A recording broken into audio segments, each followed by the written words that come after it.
Hello, happy Saturday to everyone. Welcome to the Weebs of the Ring podcast, Saturday edition. That's right, we had not one, not two, but three big shows in the realm of professional wrestling tonight. And guess what? We're gonna somewhat talk about all of those. And by somewhat, I mean we're gonna briefly go through what happened and give our thoughts and opinions on what happened.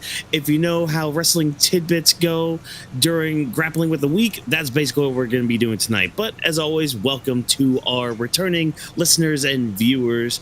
Hopefully you guys have again had a good night or a good day on this Saturday. If you saw Superman, great, awesome. No spoilers in the comments or the chat, because we will end up sniping you and banning you from all existence. But of course, if you're new around these parts, hey, welcome, stay in here, enjoy the company.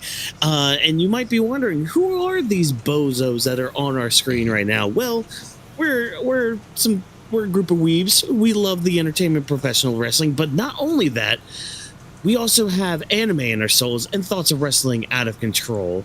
And again, we love the entertainment of professional wrestling. So allow us to be the voices inside of your head as we go through the wrestling events of the evening, give our thoughts and predictions on what's to come, and provide an experience inclusive to all you nerds out there.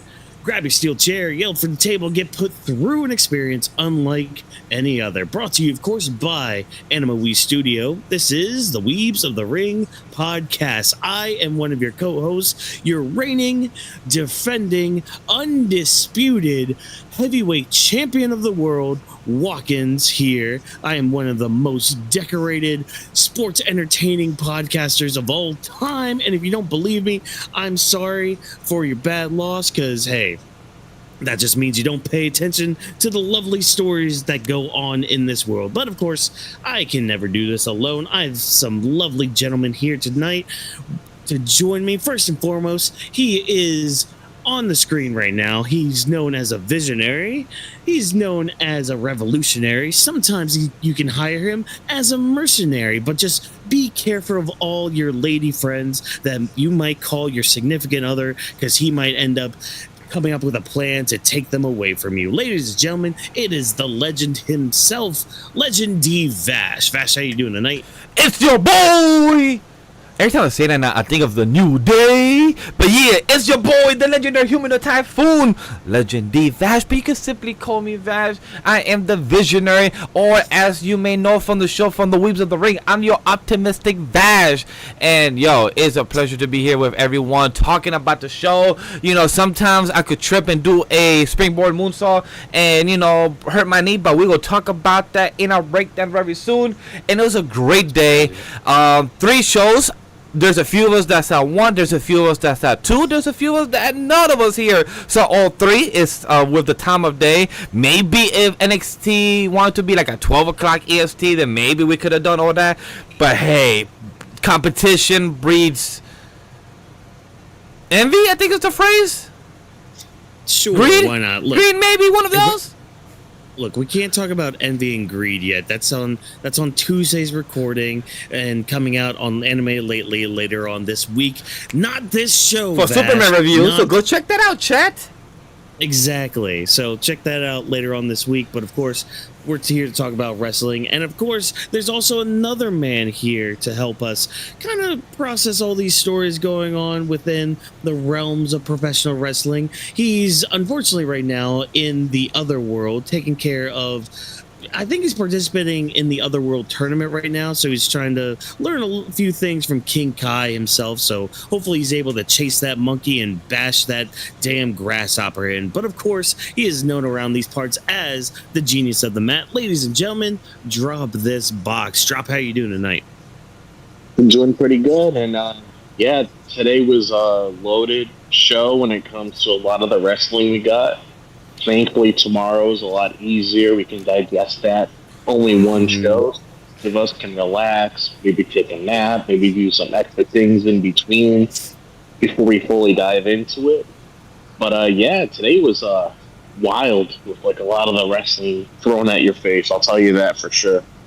Oh, that it was. That it most certainly was. Now, as Vash alluded to, we didn't all watch all three shows. We at least one of us watched at least one. Yes, I correct. had Saturday night's main event like kind of on in the background when it started because All In was still going on, and I'm like, let me just at least start that. And oh no, the first two matches have already gone through, and All In is just now ending at like 9 something. So yeah, big old 6-hour show to kind of go through as quickly as possible, but also kind of share some thoughts and all that. But we're going to talk about all three shows, of course, tonight.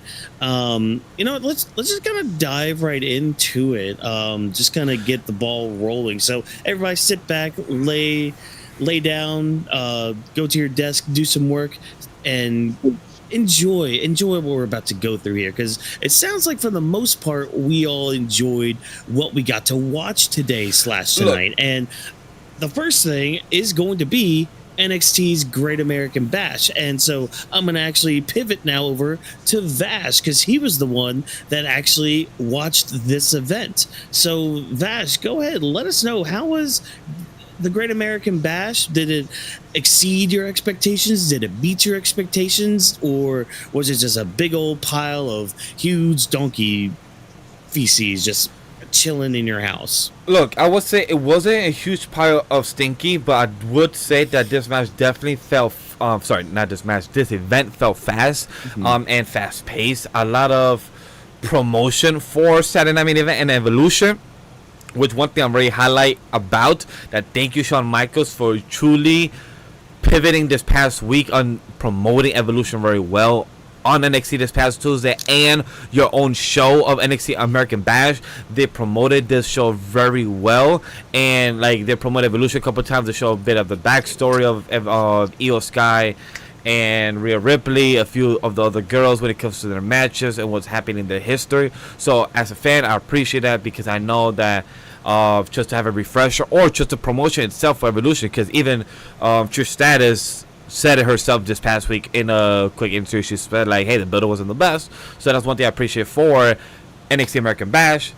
But was it something that I highlight? I believe I said it in our group chat in the team side, that honestly, as an event itself, I'll give it a 3.8 out of 5. Like, it was a solid event. It was entertaining. It was much better than average. I'll say out of the 5 matches, 4 of them was fucking solid.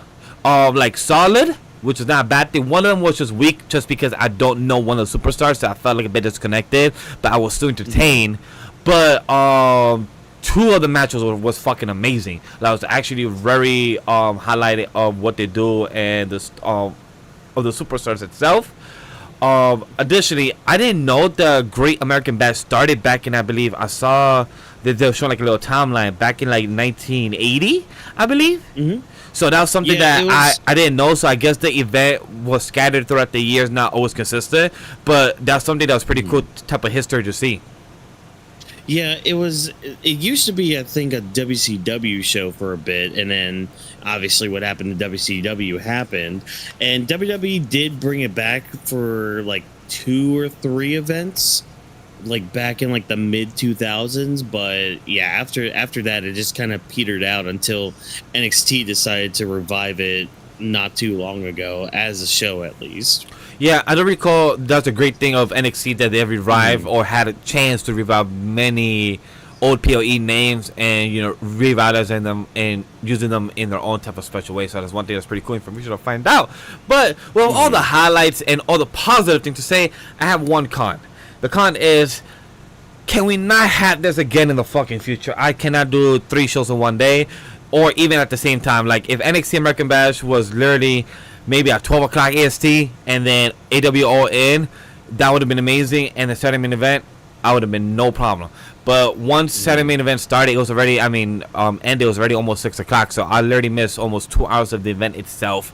And then on the last 3 hours, I just had no interest to jump in, and I had no type of legal way to watch it. And I didn't want to deal with the buffering and the inconsistency. So that's the one thing I will complain about the 3-day event.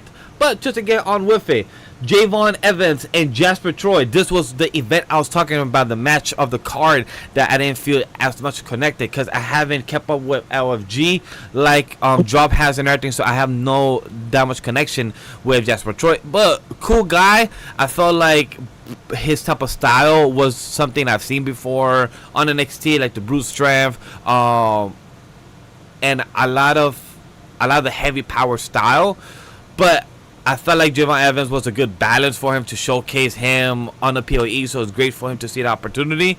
But the match was, I believe, to Javon Evans by a rollover, I believe is the thing called, right? Oh, are you talking about a roll up? Roll up, thank you. Okay. I don't know why. I don't know why I always think of rollover. I don't know why. A roll up. No, it was just a roll up, and he won, and then he left, and then he was smiling, and then he got out. But I was pretty shocked that it was going to Javon Evans. I thought it would have gone to Jasper Troy. That's been expected, but I believe they might try to push something for Jasper Troy for Obafemi, which I will bring up later, because when Obafemi and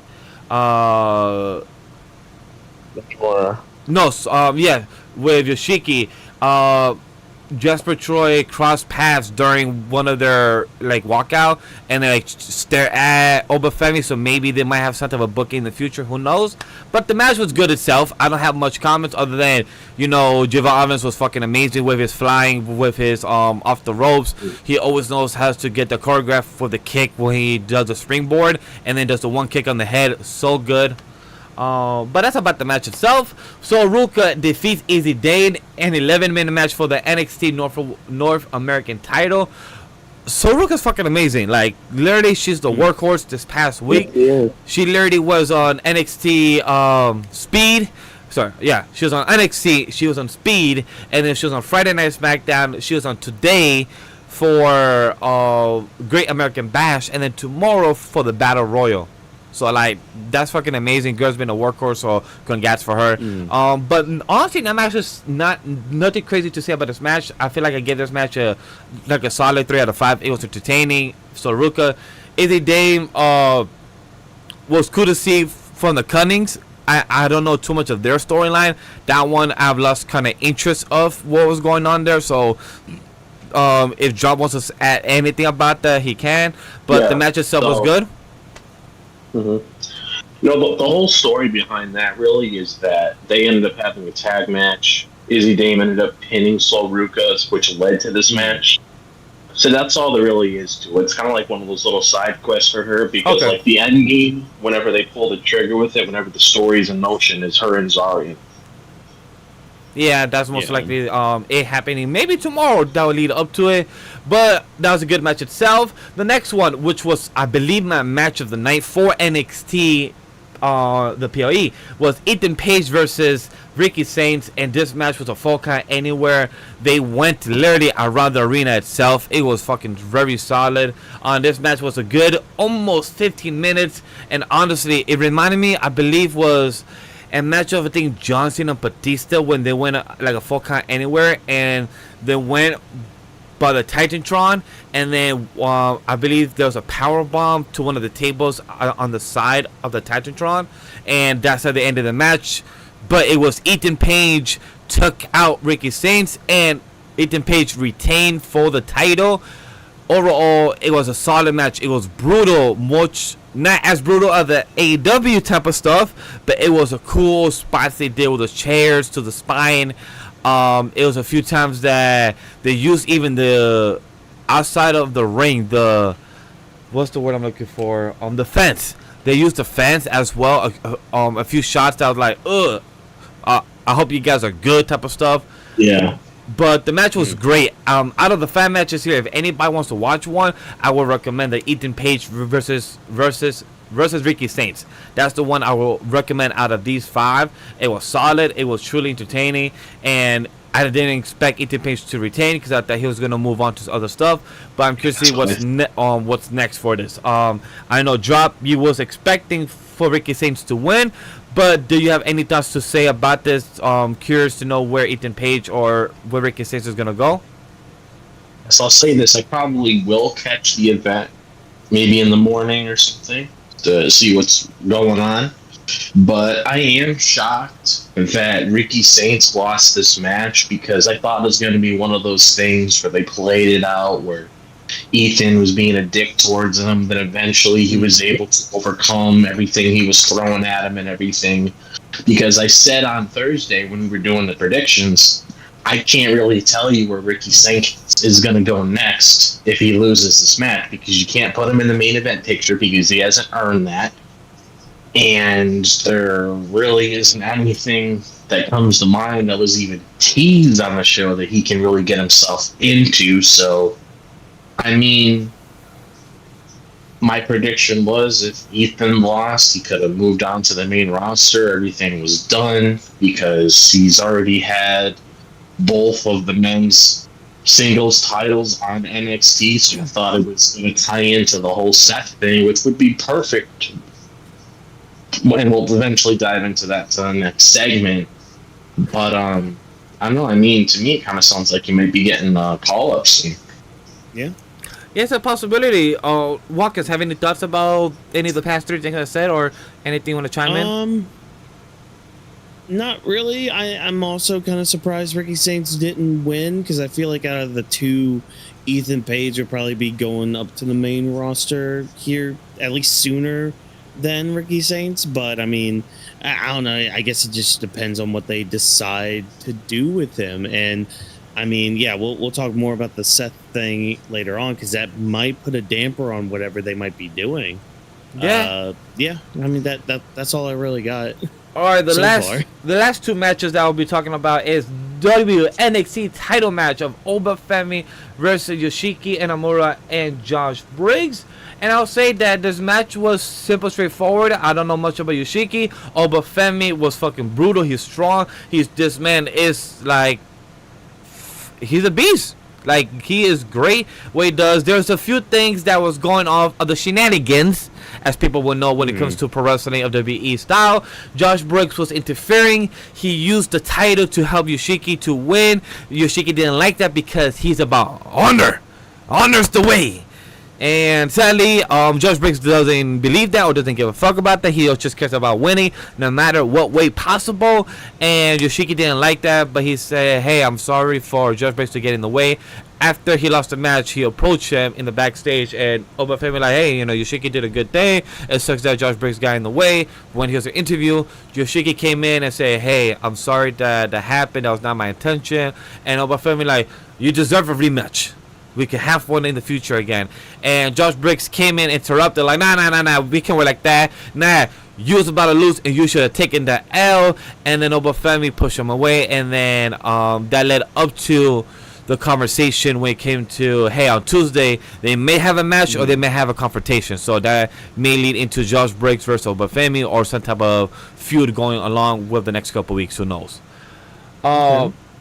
In the middle of all this, there was one thing I wanted to bring up. There was a contract signing for the TNT title on an NXT PoE, and this was Trick Williams versus Mike Santana and versus Joe Hendry. The only thing I want to say about this contract signing, that it went as usual as any contract signing involving WE, where it goes all peacefully, but then until Joe Hendry, while Trick Williams was walking out, like, I did my thing, we spoke our bullshit, they did the promos. By the way, I do suggest out of these 5 things that if you guys want to search that Ethan Page in the Ricky Saints match, and go check out the contract signing, because the promos out of these three gentlemen was very solid, very consistent, and explained why each of them should each of them should win and one should stay champion. So it was very well defending on their own perspective of what is the goal.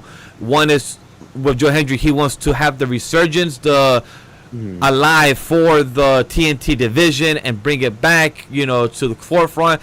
But then Mike Santana wants to have a new era with the new guys and the next people that are the faces, because he said that Joe Hendry, you're not even here with us no more, because sometimes you should stay here with WE. So a few shots were fired. Trick Williams said that, hey, it's fine, I'm carrying 2 companies. I'm carrying NXT on my back, and I'm carrying TNA. So he's mentioned this, that he's a big dog. Great promos. Again, I suggest anybody to go check them out. Lastly is that like I mentioned, Trick Williams was gonna head out. Joe Hendry grabbed him, said like, "Hey, I got one more thing to say." But then it led up to Joe Hendry and Max Santana to do a double power bomb on Trick Williams. So that was pretty cool to see. And then Joe Hendry grabbed the TNA title, holding it in front of Mike Santana like, I'm the one that's going to be holding it. So like Watkins has always said, if the person is holding the title means you might not be winning. So that should be a sign that Joe Hendry might not be winning. Trick Williams is down on the table. So that means he might be going to Max Santana. And we said this about a month ago when NXT Trick Williams wants the title. We all said it. Drop, Watkins, and myself. We all said that the next person that might get it is Mike Santana because he has worked for it. He has built up his reputation, and it's about his time. Anybody wants to add any comments before we talk about the last one? Well, I agree with that because Slammiversary is in Mike Santana's hometown, and if you want to capitalize on the moment there, because he's busting his ass off, because I'm not sure if you knew this, but he was in AEW once before. Yeah, but for 2 matches, I believe. Yeah, I believe he was a part of a tag team. The tag team ended up splitting up, and I remember hearing discourse online saying, "Oh, well, you know, whenever a tag wrestler breaks up and they go off on their own, they don't really end up working out and everything." He ended up proving them wrong. He ended up delivering really hard to show how he's a main event player. And I feel like once Slammiversary happens in a few weeks, just give him the title. He deserves it. Yeah. I agree. don't have anything else to add, so Definitely has to look for it. And now, the main event of the match itself, out of this 5 card in the press conference, it was the first match in WWE/NXT, Blake Monroe and Jordan Grace. So we got this, that they defeat the Fatal Influence of Fallon Hennig and JC Jane, who is the NXT Women's Champion for the show itself. And this match was a 60-minute match, and honestly, it was good. Jordan Grace and Blake Monroe, they won the match, solid. Sadly, I didn't fully pay to the full 60 minutes because at this time, I believe I was doing lunch or something else, so I didn't have the full lock in for this main event. But they actually worked very well. The only thing I would say for Blake in this part is that her outfit gear seemed a bit loose, so I felt bad for her a few times. I was scared for her that a few times things could have came off or not in the aspect when it comes to other camera shots. If the viewers that saw it, you will see the spots that I mean, so I was worried for her. But the match itself was pretty good. Jordan Grace and her play a good. Exactly. If you know, you know. Enjoy the show. But with Jordan Grace, she was a good addition for the tag team match. They show such a good chemistry between one another, and I love. And I want to appreciate a big shout out to Fatal Influence because they've been actually, not saying growing on me, but they've been a consistent rivalry / type of fickle in the NXT verse in the women division as being the bad guys. So I'm glad it hasn't failed, because there's been a few type of woman group that has failed within the past where it's just try to start and then it fails within the past couple months. But with Fatal Influence, I think it's been almost a year now, so I'm really happy for them that at least they have had some type of success, because look at them, one of them became NXT North America, and then one of them is now the champion, so congrats on that. But I would say this is my coverage for NXT Great American Bash of 225. It was a good event overall. Like I said, a 3.8 out of 5. It was very solid, very entertaining overall in itself.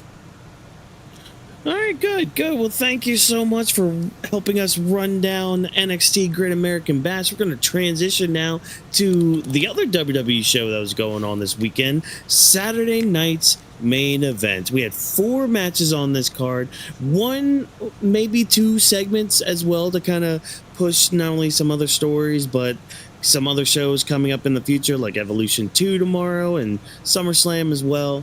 But I'm going to pass it now over to Drop to kind of help guide us through this event as well. So Drop, what do you think, I guess, of Saturday main event all in all, and just like anything that stood out to you throughout the night while being able to watch what you could of it? Go ahead, lay it on us. So when I was on my way home because I ended up seeing Jurassic World today. I had it on when Drew McIntyre and Randy Orton were starting their match. So, just to put this out there first, there was a lot of commercials here. No surprise in the slightest because, I mean, everything's always all over the place with these kind of things. But there's one thing I would definitely recommend for you to see in person. It's probably an event like this. You can experience it in full because at home it's not really that pleasant. But with Drew McIntyre and Randy Orton, when it came to that match, I was interested because obviously you got these two guys that really know each other very well. This isn't their first rodeo. They've had feuds before. I believe Drew McIntyre was actually champion once, and him and Randy were going back and forth many years ago. So these two guys know each other. So just seeing Drew McIntyre versus Randy Orton, I was like, okay, you know what? Sign me up. I'm interested. And we ended up seeing Randy Orton ended up pulling the win in this match because, you know, there was a lot of shenanigans taking place here, which feeling was going to happen as soon as Jelly Roll was talking to Randy Orton last night on SmackDown, where he's like, you know what? I'll be in your corner tomorrow. Because when I heard that, I was like, you know what?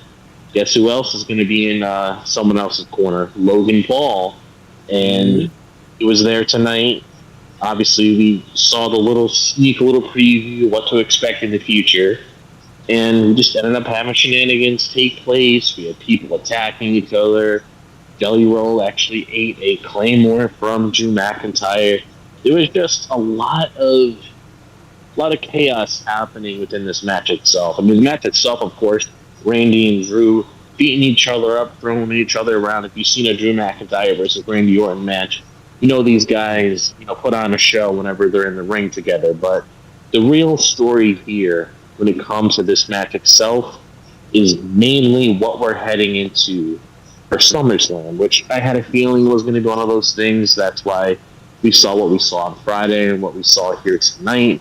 And we had the official confirmation that they said on the show where it's going to be Randy Orton and Jelly Roll versus Logan Paul and Drew McIntyre. So that seems to be what's in store for Randy. So it wasn't that thing we were speculating a couple months ago where we were like, you know what?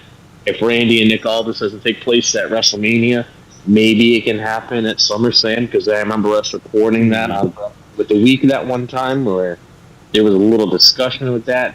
Doesn't seem to be the case.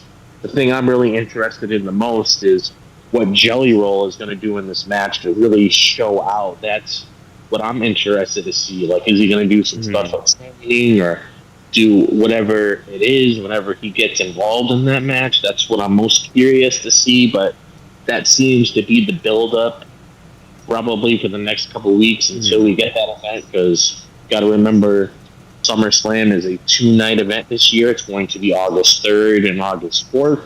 So, I mean, you know, this, I didn't mind it. Like I said, I expected the chaos, and we got what we all saw coming, which was the confirmation of the SummerSlam match, which is, I'm not going to say it was the first match that was official, because we obviously know the two championship matches because of King and Queen of the Ring, but yeah, there you go with that.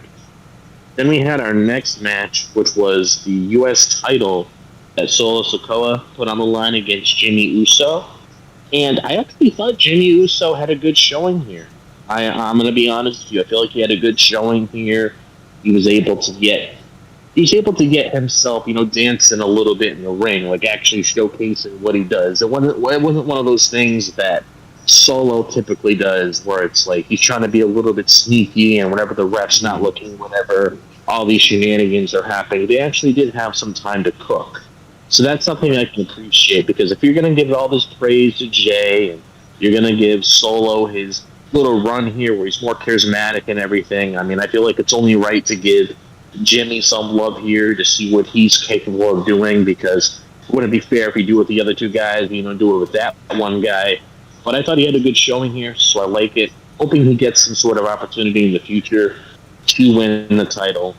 But the way that this match really came to a close, really, is obviously, what do you expect?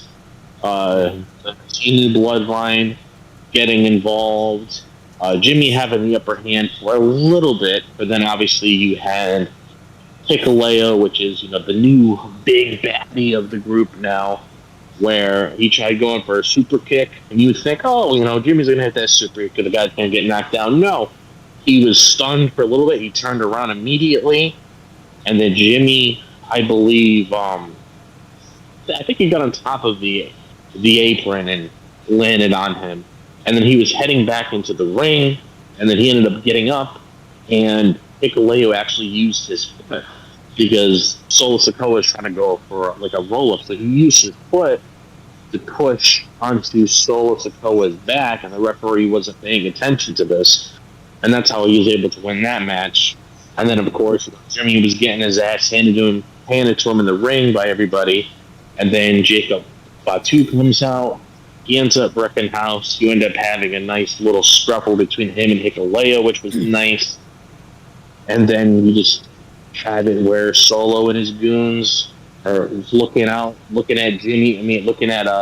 Jacob and Jimmy when they're in the ring with one another, and that's how it ends. And I kid you not, because I thought they were setting up an angle like they typically do, where it's like, okay, we've seen Jimmy and Jay for a little. I mean, we've seen Jimmy and Jacob for a little bit now. There was a little bit of me thinking that Jay would have possibly came out.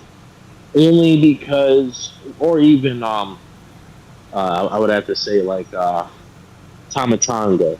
Either one of those guys coming out, because we do know that they eventually need to have this being an equal playing field, because you got 2 guys against 4. So, hopefully we see something like that heading into SummerSlam, seeing what that is. Definitely does seem like we're going to get the rematch between Jacob Fatu and Solo Sikoa at SummerSlam. So I do expect to see that. And then we also had a little intermission where we had the Naomi segment with Jade and Bianca and all that, where you ended up just having Naomi attack Jade. They were going through a brawl. I think Jade actually got a good hit on her. I recall seeing online like one of those little replays that people were posting online. She actually got a good forearm on her, and I believe that's when Nick Aldis came out and was talking. We had Bianca made as a special guest referee, which I ended up talking about because I didn't catch it at first. I actually had to go back a little bit because I didn't see this whole moment here. Yeah. So I'm wondering, because to me, it seems like they're trying to save a lot of their surprises for tomorrow's show, because outside of this, there really wasn't anything that they threw at your face and you're like, holy shit. And also, just to let you guys know, by the way, Cody Rhodes actually came out towards the end of the show. Yeah. We did not see him have a speech. Oh, he did. Some love to Goldberg. So, I mean, thank you, WWE. Hopefully, there's an HD version of that. Otherwise, that'd be nice. Audio clip.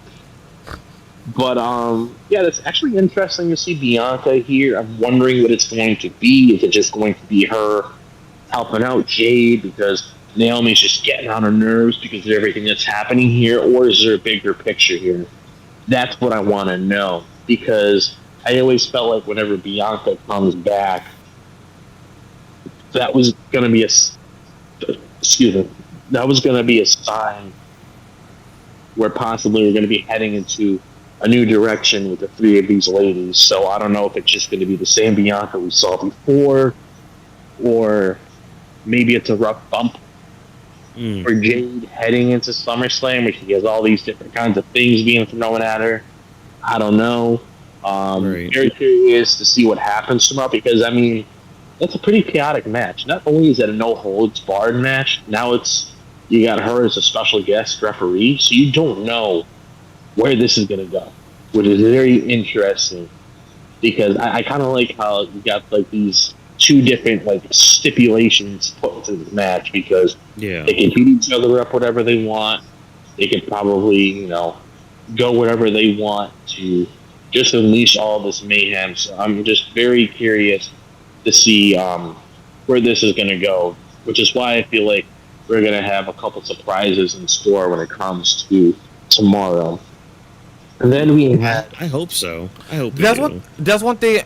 if I could add as well about this, like that's something that I appreciate about the event itself, because one, they did showcase a few of the people in the arena being there, Blake Monroe and a few others, but I was happy to seeing this Naomi and Jade and Bianca being involved in this, because you know, the Naomi attacking Jade, I was not shocked. That's something that she kept showing her IG, thinks she's creating, trying to be promoting this feud of them, so that was great.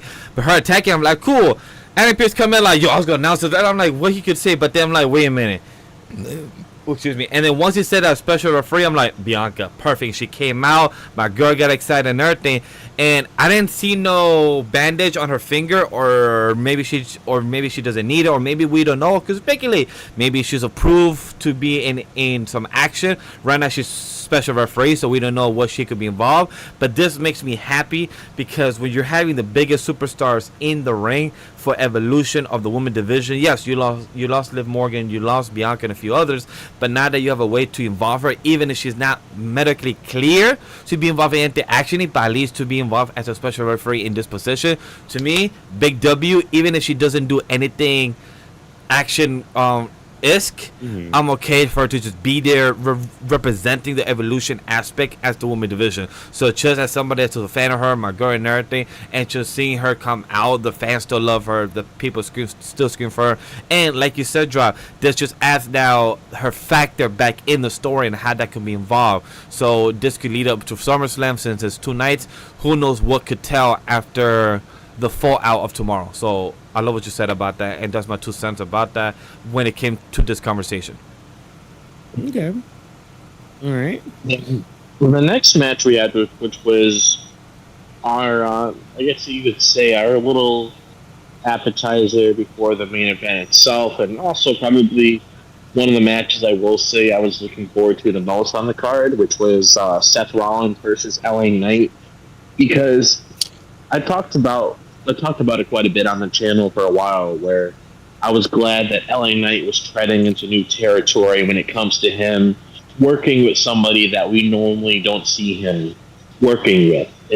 And I've always wanted to see how he would work with Seth Rollins, because ever since he was given a speech when he was building up to the Money in the Bank event, I remember that one time we brought up Seth Rollins. He's like, well, I don't know you that well, but, you know, when push comes to shove, we are all looking for the same thing. If I got to bust your ass to get what I want. So ever since he was speaking a little bit on Seth, I was like, you know what, I'm really hoping this is something we head into. We did. That story built at Money in the Bank, where LA Knight was so close to winning, and I really thought he was at that Money in the Bank event. Seth Rollins holds him down. They get him in a little scruffle. He hits the curb stomp. Seth ends up winning the match, and then pretty much LA Knight had his little what do you call it? I guess the best way to say it is he had his little Liam Neeson arc, where he was hunting down Seth Rollins' goons when it comes to Braun Breaker and Bronson Reed, taking away their opportunities of advancing a King of the Ring, and obviously, you know, same thing happened to him, so they can get their revenge. Because once you take out the goons, you normally go after the bad guys. Like when you're playing a video game, you're going after all the little grunts, or like the guys that are close to the boss, and then once you take them out, okay, there's the final boss before you beat the game. He finally came across Seth Rollins. They had a match in it. I thought they worked very well with one another. I did like their chemistry in the ring. Really hoping we could see more of them in the future, if it's like a different story, if they ever decide to revisit it or anything, because I really did enjoy seeing how they worked alongside each other, because they just have like 2 different styles, and it's always interesting to see how 2 different styles mixed together. Right.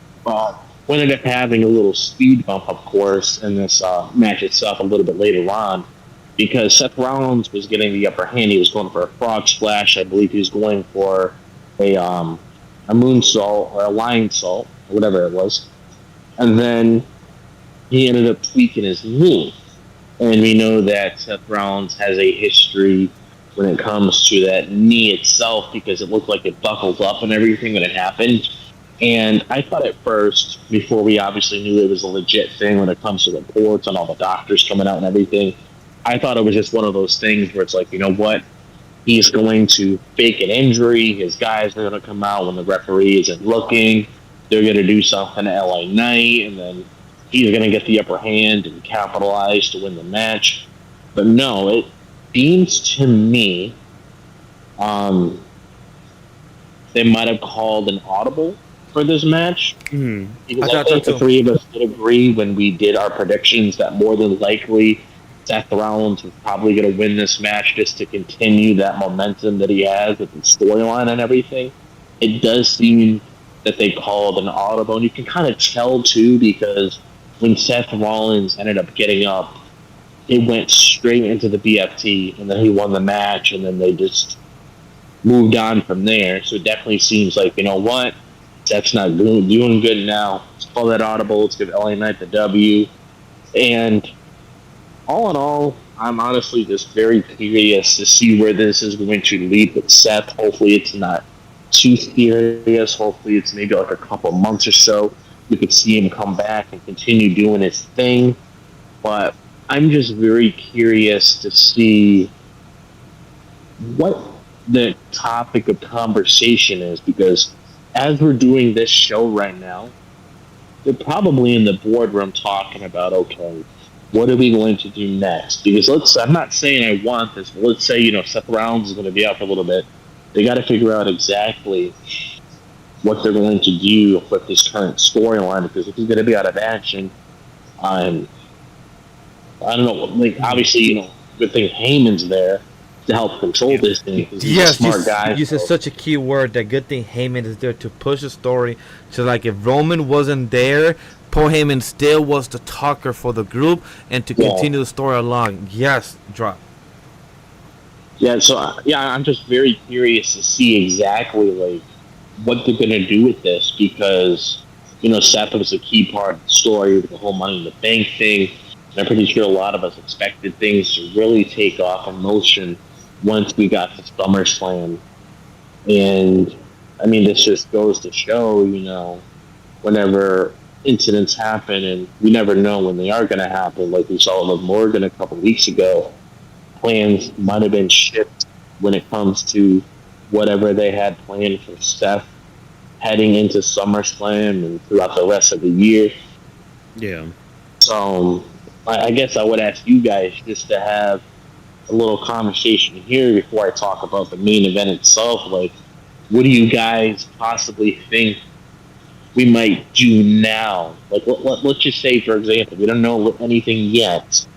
So let's say, for example, if Seth is indeed off television for a little bit, maybe a couple months or so, like, what do you guys think we could do that would make sense? Or I guess you would throw Paul Heyman there, because he would be the one I would look at the most to really push things in motion, because he's done it before, and obviously if Seth was there, it would have been done, because they both take part in this whole thing outside of the other two guys. But what do you guys personally see they could possibly do to really continue the stride that they're on? One thing I would like to add when it comes to the clip, I'm gonna post it in the Saturday Night Main Event thread for anybody that is on a Discord. They could see it. There's a slow motion shot of somebody showing that when he first did the flip moonsault on him on LA Knight, and then with the way he landed on his knee, I'm staring at the slow mo shot. It looks very. He landed wrong, and then after that he followed with a springboard, and then when he landed on the knee, it just was cahoots, and it sucks in that. I do agree that they called an audible, because Paul Heyman, the medical went, so it became more serious. Even after the match ended, there's a few Twitter peeps that put the sources out there, and they said that it was legitimate, so it seems very real. It sucks because just recently, a year ago, he was out of action because of his knee surgery. And that is very tough to kind of reactivate that injury and that type of moonsault. So hopefully it's nothing too severe. Hopefully it's just a sprain. Hopefully something simple more than it is. Hopefully he's just out for a month or 3. Just needs some type of physical therapy, or hey, maybe talk to Rey Mysterio and do some of the stem cells. But talking about his recovery. That first, I want to state, talking about the storyline now.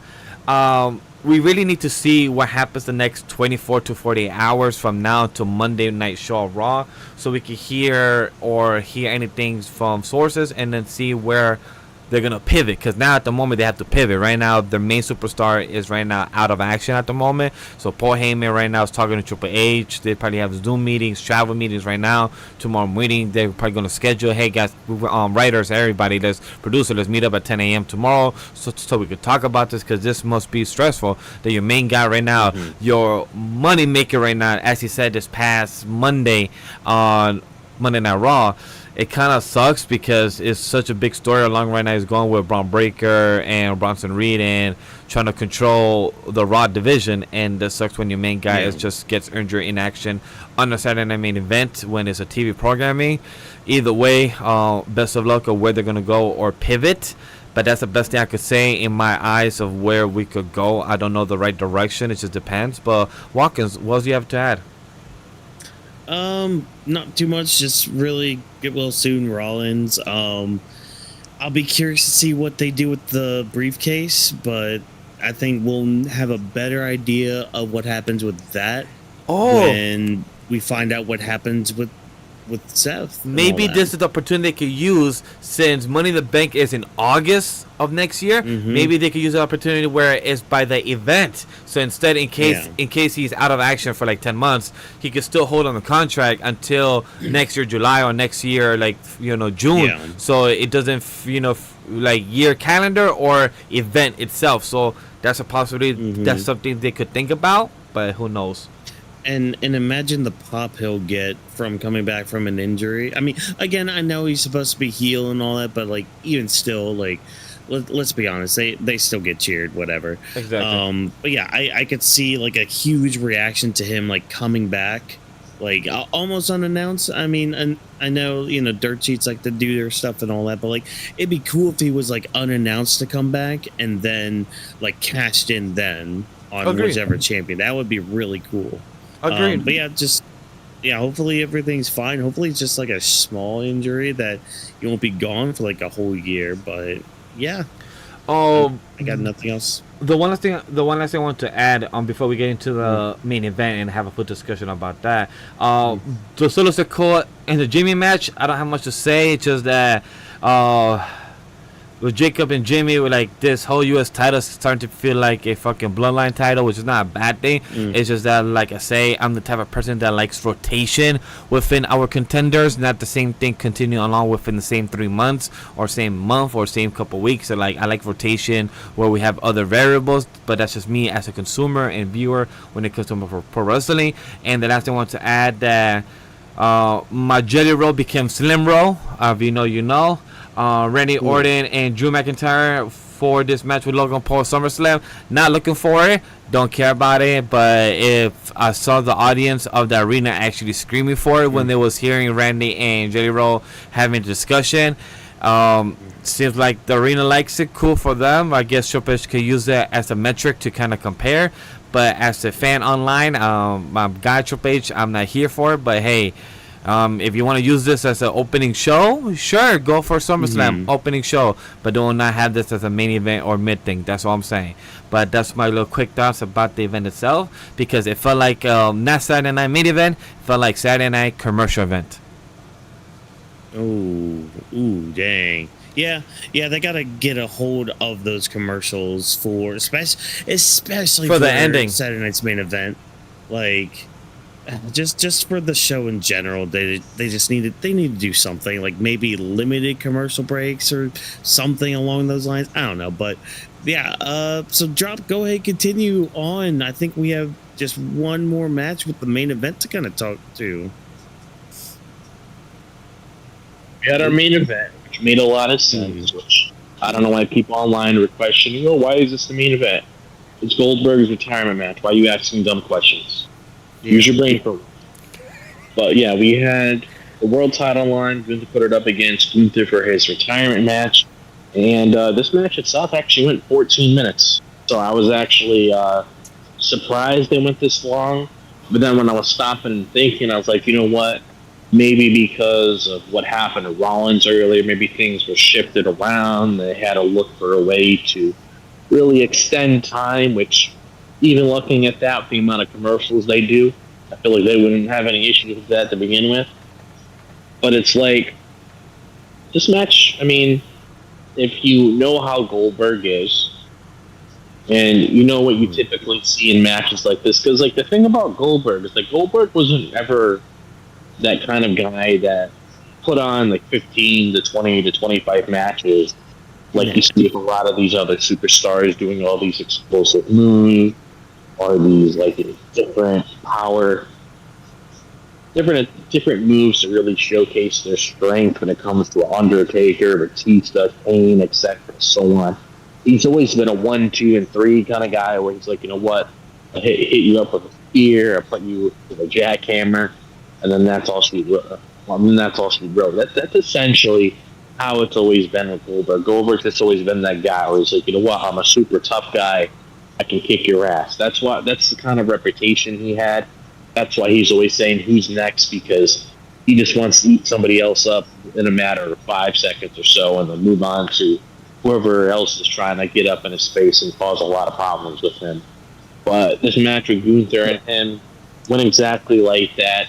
Gunther was walking out of the ring a little bit, getting away from Goldberg, and then he ended up taking his knee brace off during the match itself, which is one spot I do remember, because we do know what's currently going on with Goldberg and his knee, so Gunther was trying to capitalize on that, because we did actually get a ref bump in this match, which I know we get them a lot in WWE, but I was actually surprised we got a ref bump with this one, because it's like the way I was looking at it, like outside of that knee brace spot, I don't really know how it was needed outside of that one spot itself, because I mean, there's really nobody here that Goldberg or Gunther have issues with. Well, because Jay's moved on, he's not really focusing on him right now.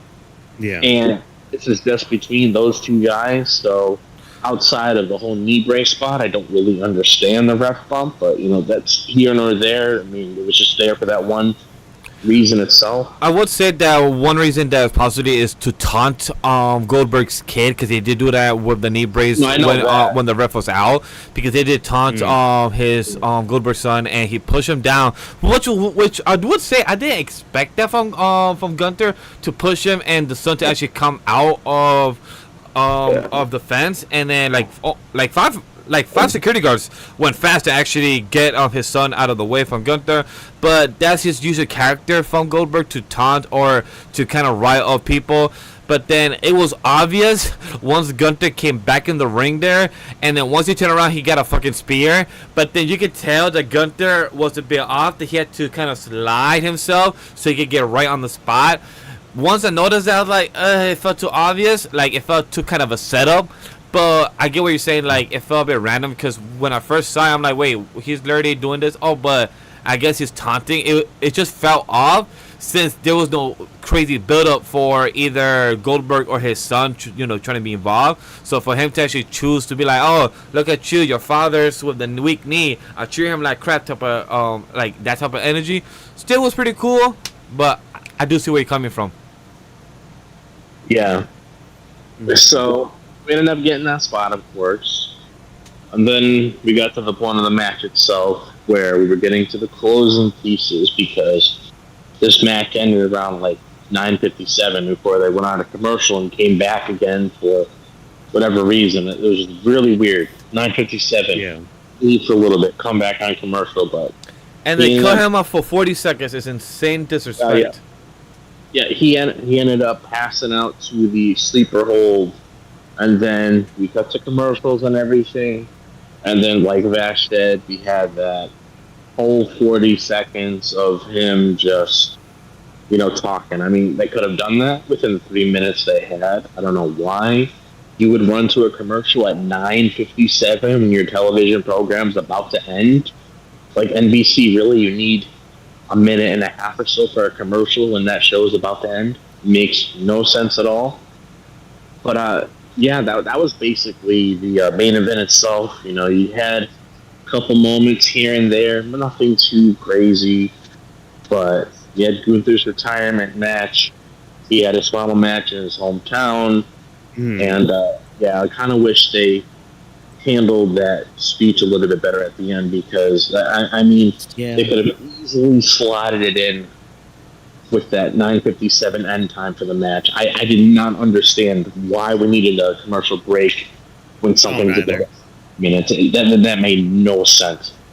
It's asinine. Like it's just stupid. It's really just borderline. Not even borderline. It is just stupid. Like there was 3 minutes left in the show. You cut to commercial break right after somebody like Bill Goldberg freaking had his last ever match and lost.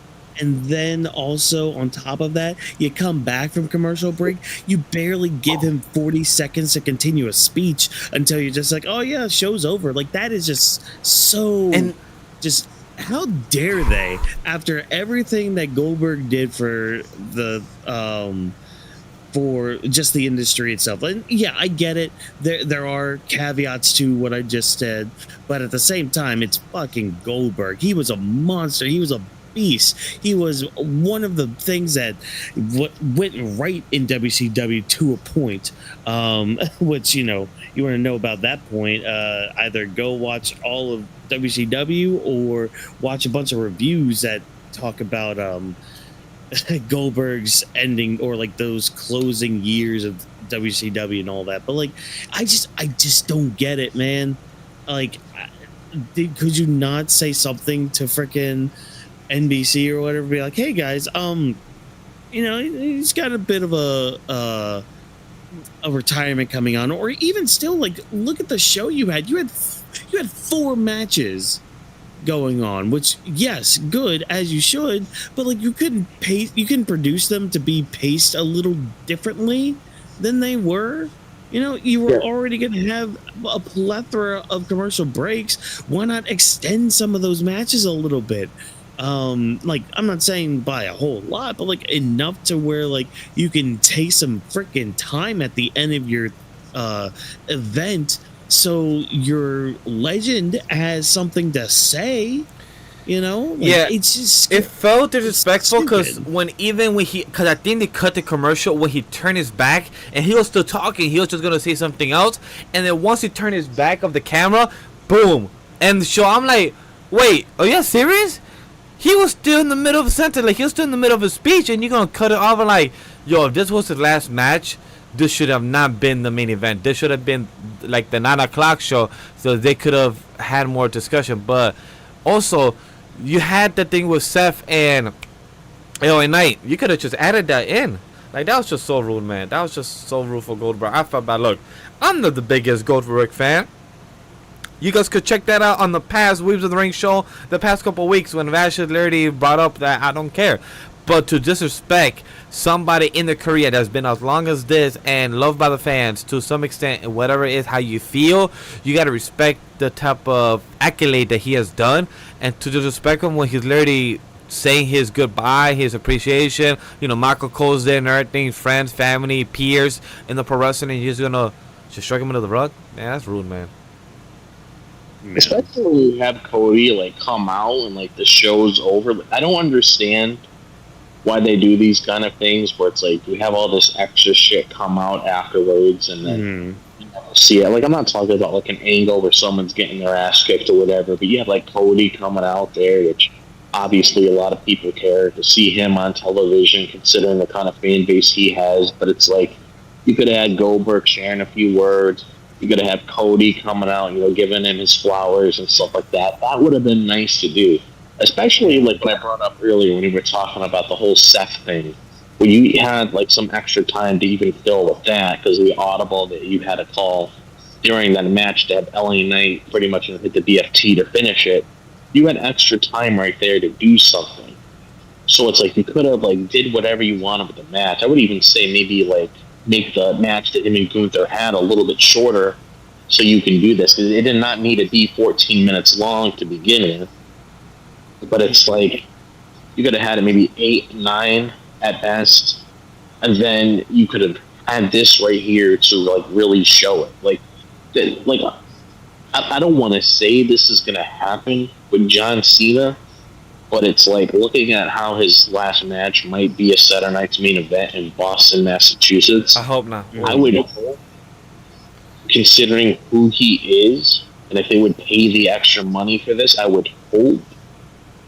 Because I feel like no disrespect to Goldberg, but I feel like if it comes between him and John, they would probably favor John more. Oh yeah. But it's like I would hope that they had to pay extra money or whatever, at least have whatever he does commercial free for however long it is, at least have John say something, because I don't want to have John Cena go off the air and not even saying a word, because I'm not going to be a happy camper if I have to come on this show and talk about that event, because that's going to aggravate me. I mean, like, honestly, like, when it comes to these things, I kind of wish they were, like, spread out maybe once a year. I don't think I'm a fan of these repetitive Saturday night main event shows. Yeah, I think they're kind of starting to get somewhat annoying when it comes to their inclusion in 2025 with WWE. Like, it's just, I don't know. I would just throw in December every year. December's normally the empty month. Just throw it in there, and then we wait until next December.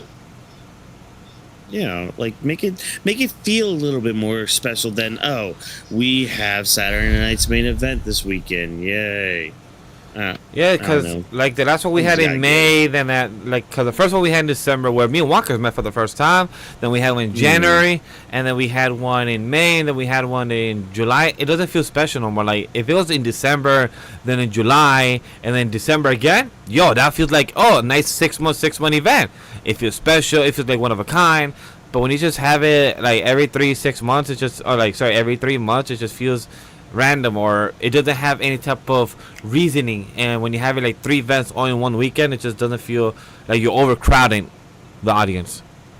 Yeah. So, yeah, just sucks that Goldberg couldn't get his whole speech in there, but hopefully maybe they recorded enough or kept the cameras rolling for a decent amount of time to upload it on YouTube. I'll take that, so that way I could at least hear Goldberg's final words as a performer and all that. Same. Yeah. But that was Saturday night's main event, basically, unless anybody has anything else to really talk more about. Again, like, a lot of these... The only comment I will say is that a lot of ore farming in this match of Gunther walking around the ring before they actually fought. Because I thought they were going to try to do a spear or a kick to the face first, but once the match continued, I'm like, okay, they're trying to steal time. I'm like, okay, cool, I guess. It just felt a bit like, can you stop ore farming? Just get to the point. Nah. Plus Goldberg's kid tried to get it in on the action, and that didn't work out because those security guards, they were on it. When he jumped that barricade, they were like, "Oh no, we can't have that going on." But also having Goldberg walking out with like a entourage, is that something he always has done? So that's not his entourage. So whenever Goldberg walks out, he's preceded to the ring, or at least gorilla position, by like security or police officers. So the people that were around him for this were many of the guys that were playing that role in like WCW. So like the guy who knocked on his door, for example, I believe he was like the first like member of like his little security detail. So I appreciate that, giving them like one moment with him to do that one last time. That was really good. I do appreciate that. Plus his son was out there to walk him to the not to the ring, but to gorilla position as well. So yeah, just a good moment for Goldberg's final retirement match.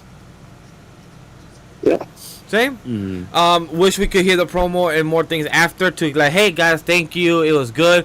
He said that, hey, I never lost in Atlanta until now, but I'm like, technically you didn't get pinned, so you could use that as a caveat, but hey.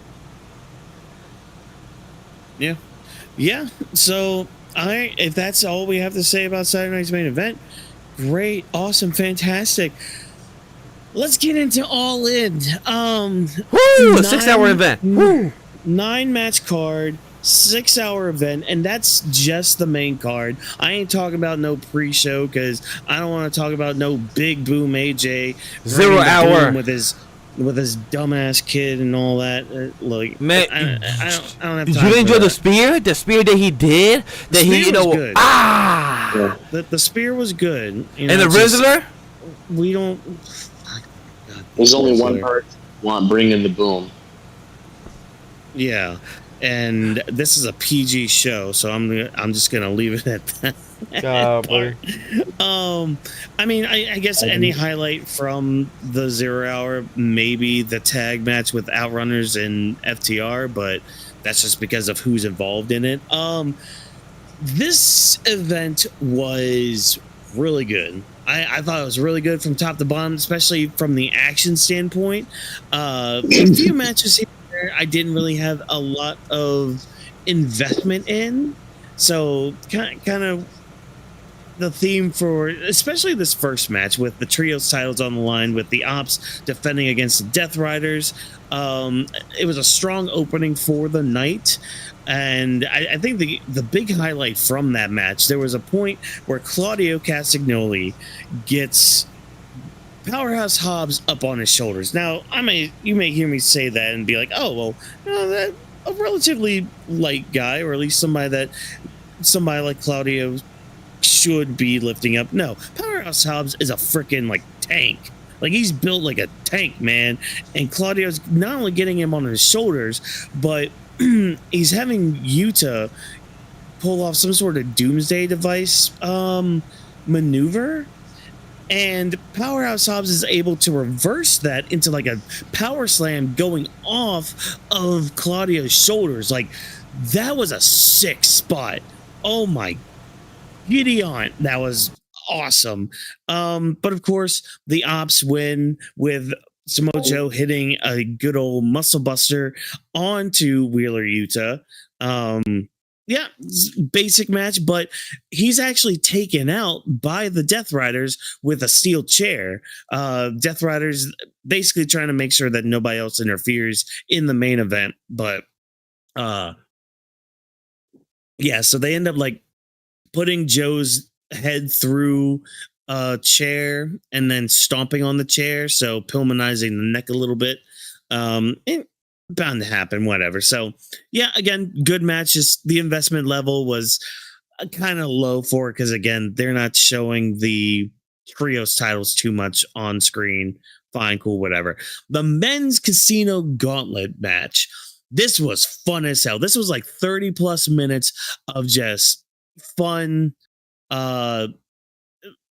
action with the people involved. I mean, MJF and Mark Briscoe starting the match off, Ricochet coming out next and kind of teaming up with MJF for a little bit against Mark Briscoe, just because of the history that Ricochet has with Mark Briscoe, and, you know, him and MJF both being heels. But as soon as Bandito comes out, Ricochet like tries to keep the team up going, but MJF just kind of pokes the eyes and runs out of the ring. Cool, neat, awesome.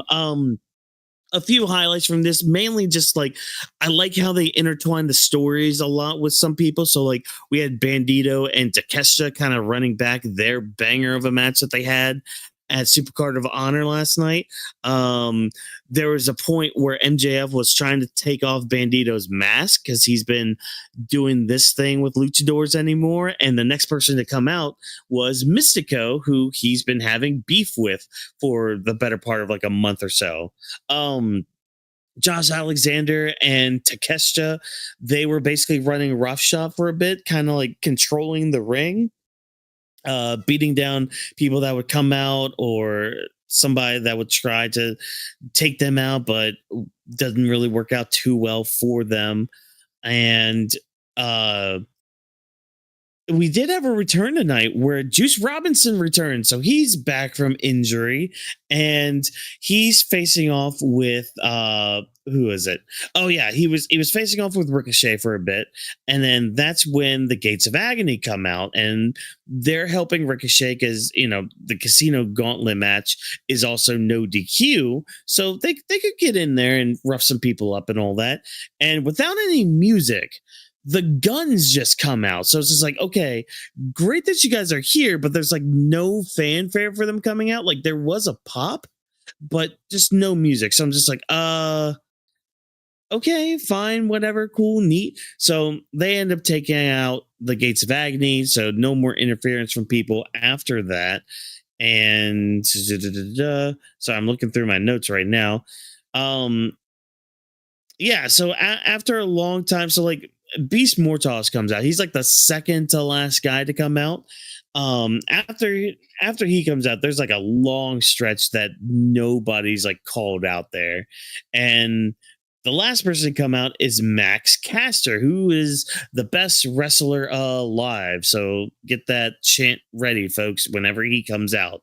And I mean, he doesn't last too long. He gets to the ring. Roderick Strong takes him out, and then Roddy gets taken out by oh, my notes didn't catch that. Oops. He gets taken out by Mark Briscoe. I think he did like, I think it's called like a Briscoe driver. It was what his brother's finisher was. And Mark Briscoe gets thrown out of the ring by MJF, and MJF steals it. He wins the Casino Gauntlet match. So now he has a contract for the AEW World Championship whenever he so pleases. The correct person went over, I think, just because, you know, you look at the people that were in this match. The one that's probably the most likely to win the world title next would be MJF. If there was anybody else, maybe Takeshita, just to give him a little extra something. But yeah, kind of hard to pick a true winner and all this, because it's like some of these people's star power is not of the caliber it should be for a world champion. But MJF has another shot, which is always good in my book. After that match, we had the TNT title situation. So this was originally going to be Adam Cole, baby, versus Kyle Fletcher. And unfortunately, it was like during the 0 hour, it got announced that Adam Cole was not medically cleared to compete tonight. I haven't seen any disclosure or any news about what is wrong with him. So, you know, condolences to whatever's going on. Hopefully you start feeling better, get whatever you're worked on and all that. But he had to relinquish the TNT title, and now we have a fatal 4-way between Dustin Rhodes, Daniel Garcia, Sammy Guevara, and Kyle Fletcher. Oh, not sure why. I just got back. I want to ask, how was that segment of Adam Cole, baby? I mean, it was sad, but I didn't get to hear it. I still haven't heard the 3 minute. That's on me. I just didn't make the time for it. But it's just sad because like we don't know what's going on, like what this injury is or whatever. But like he mentioned retirement in his little speech, and it's like, hold on, what's going on? Why the retirement? I know he's had issues with like concussions in the past, and I think it was like a month or so ago he had a really nasty spot getting a match with Kyle Fletcher. Yeah, that's another thing, because I kind of feel bad because same. We haven't really seen things take off with him ever since he joined AEW. Like, sure, he had that little program with MJF and he had his TNT title run and all, but we haven't really seen things play out the way that we expected it to go, because he was such a big thing on Black and Gold's NXT. So it's kind of one of those what-if scenarios. Yeah, exactly. Like, oh, what if he was actually healthy? What if he stayed in WWE? Like, things like that. Yeah, it just sucks. Like, I feel bad because he's such a great... the audience love him. You see the whole Texas scream and everything. The whole internet... Me, who hasn't seen his career consistently, but I've seen the greatness that he has done, so it just sucks when once I saw that. And once I saw that, I believe I wrote in a thread or something around our Discord, said it like, hey, I think this is about time he retires, because I don't know when was the last time that he's been consistently uninjured for a long period of time. Because I remember the last injury that happened so simple. He literally jumped off the ramp outside the ring and hurt his ankle. Then he was out for a couple of months, and it's just insane. Like his body's not up to par no more, or his body and mind is not in sync. Who knows? But I feel bad as a fan. It hurts. Best of luck in his recovery.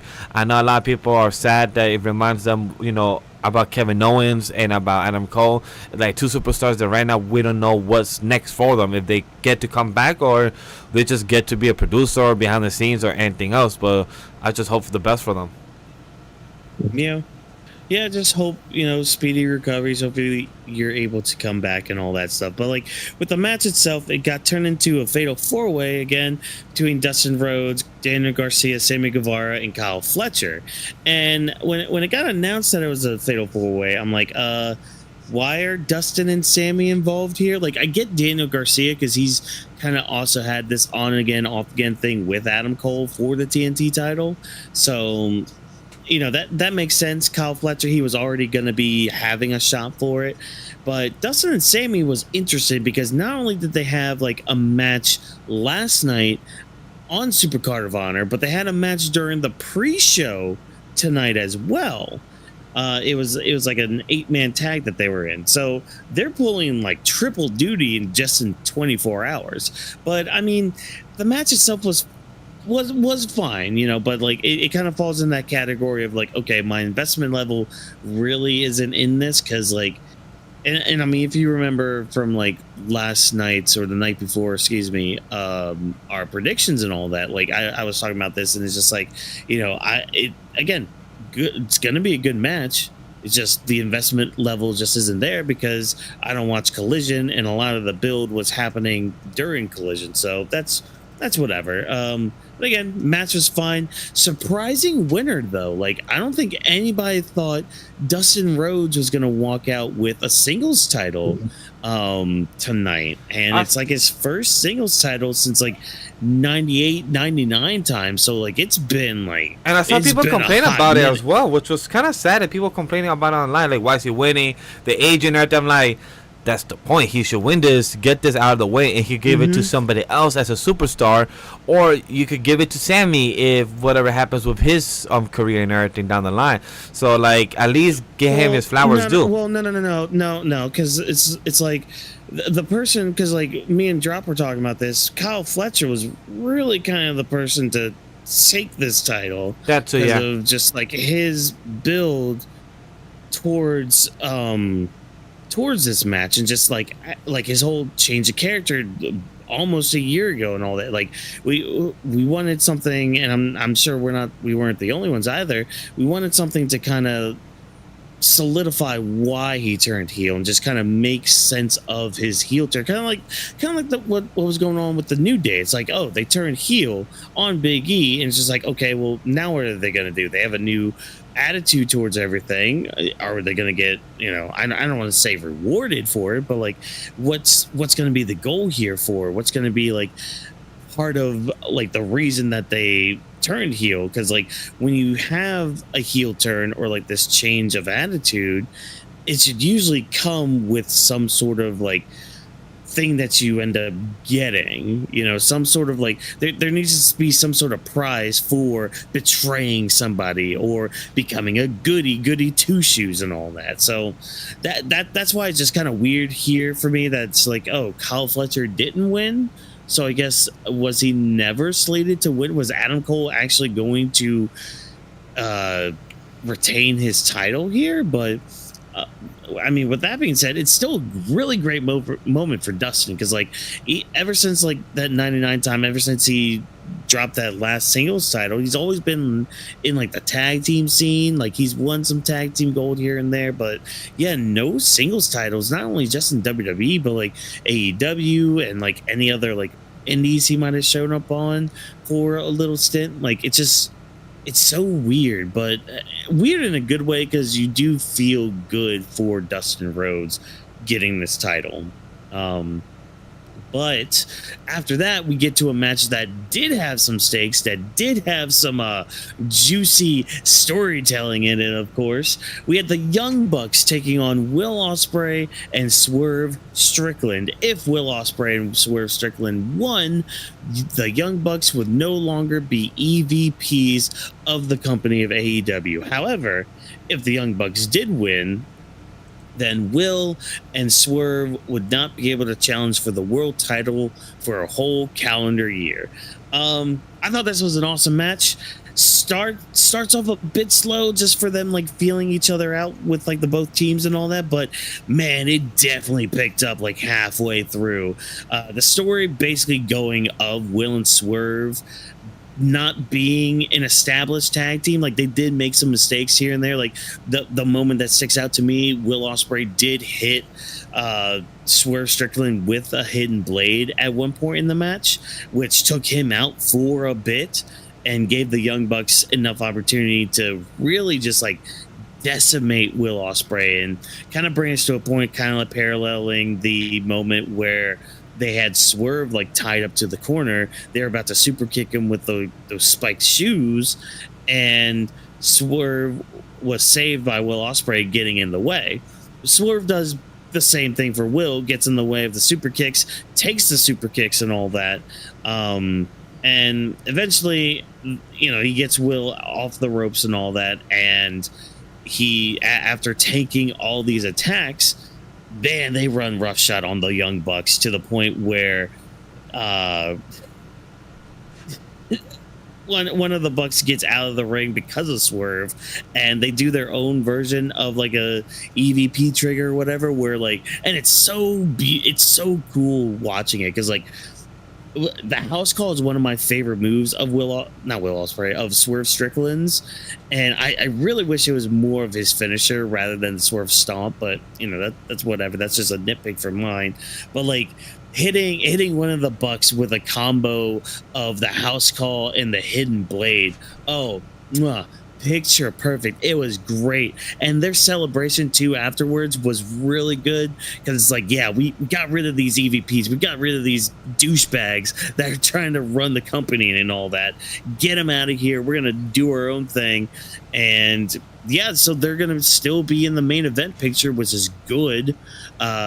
You know, I know I'd said the other day, you know, oh, there's storyline implication they can do with them not being able to challenge for the titles, but hey, I like this idea as well. I was quite pleasantly pleased with not only the match quality but the overall result of the match. So after that, we get the women's gauntlet match, with starting off with Chris Statlander and Megan Bayne. Of course, Megan Bayne is accompanied to the ring by Penelope Ford. We did have some of the teams like teaming up against other people, so like Penelope Ford was helping Megan Bayne for a bit, and Anna Jay and Harley Cameron returned, kind of taking out Penelope Ford for a bit, making it a bit of an easier contest until after a few rounds going through, Sky Blue ended up accompanying Julia Hart to the ring, and it gets to this point because like, well, Mina Shirakawa, she's a great talent, she's good in the ring and all that, but like, I feel like she's like the ditz of the roster, and what I mean by that is she ends up taking out Sky Blue, and Sky Blue, she's not part of the match itself, but Mina ends up like putting her in a figure 4 leg lock. Sky Blue ends up tapping, and it's like she lets go of the lock. She's like, yeah, I won. It's just like, honey, no, you didn't. She wasn't part of the match, girl. Like, she's just out there with her friend interfering and all that. Just chill out. You know what? Maybe because of what happens later on that I'll get to that leads to the end of the match, maybe just take the figure 4 leg lock out of your arsenal, because every time you do it, you just end up in horrible positions, especially tonight. But no, this one was really good because, like, I don't know. I liked having all these women in here. We had a few debuts here with stars such as oh shoot, what's her name? Like Shuri, I think her name was. Hold on, where is it? Yeah, Shuri and Alex Windsor made their debuts and all that. So they're now in AEW. They're all elite, great, awesome. We did have a moment too where like all the competitors got in the ring at the same time and started beating each other up, which something the men didn't do because they kept doing that thing where it's like, oh, one's gonna come in, oh, got knocked down from the new person, oh, here comes the other one, oh, there's a clothesline or a kick to knock them all down. Like they were doing that a lot with these two gauntlet matches, but at least the women's side, they were still like a lot more fighting like around the ring too. Like there was moments where like I saw Megan Bayne throwing Chris Statlander into the side panels or whatever, which another caveat too, those two were teaming up a lot against people, which was interesting because they're also kind of enemies too. So it kind of made me think, okay, maybe like later on down the line, they can think of each other as like, oh, well, you know, maybe we could team up and all that. Maybe we can be best buddies and all that. Maybe that'll become when AEW decides to give the women their women's tag titles, which I wouldn't be opposed to. The company could pull that off as long as they, you know, gave some focus to them, unlike they do with like trios titles and all that. But of course, getting into the ending of this match, Mina hits this back elbow on Thunder Rosa, and like Thunder Rosa's like ouch, like she's like knocked out. And instead of going for a pinfall, which even commentary comments, they're just like, Mina, why don't you go for a pinfall? Go for a pinfall. Pin Thunder Rosa and win the match. She ends up like putting the figure 4 on her, or like she's trying to, but then when she turns around for it, she gets hit by Athena's finisher, like jumping off the top rope with like a stunner and all that. In WWE, she called it the Eclipse. I don't think she calls it that anymore. But yeah, Athena picks up the win. She is now the women's casino gauntlet match winner. She's got a contract. She could cash in, quote unquote, for a title match anytime she wants. And it was revealed on the media scrum later on that she is going to be featured on AEW TV more. So good.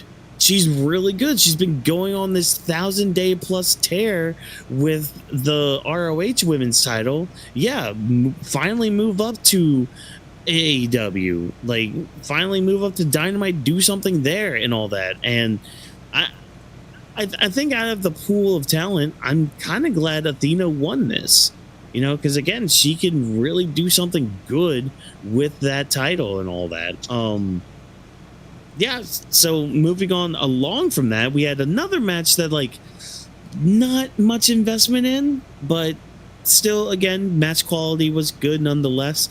The AEW World Tag Team titles were on the line in a triple threat match. The Hurt Syndicate taking on the patriarchy of Christian Cage and Nick Wayne, taking on Jet Speed of Speedball Mike Bailey and Kevin Knight. Again, good match. Had FTR on commentary, which is kind of fun. They kept trying to fake praise to Tony Schiavone because they've been having some issues with him in kayfabe and all that.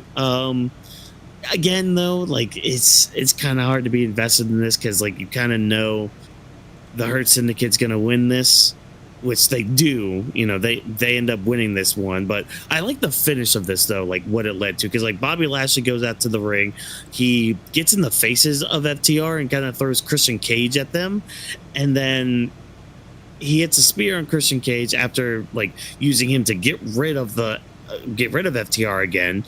And yeah, after the match, after the Hurt Syndicate retained the titles, first of all, it seems like FTR might be going after those titles. So yes, good, awesome, fantastic there.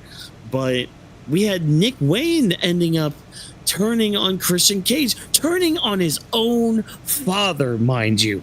Like, they start like just destroying Christian Cage here, and they're about to end him with a good old sweet concerto when you think you know him.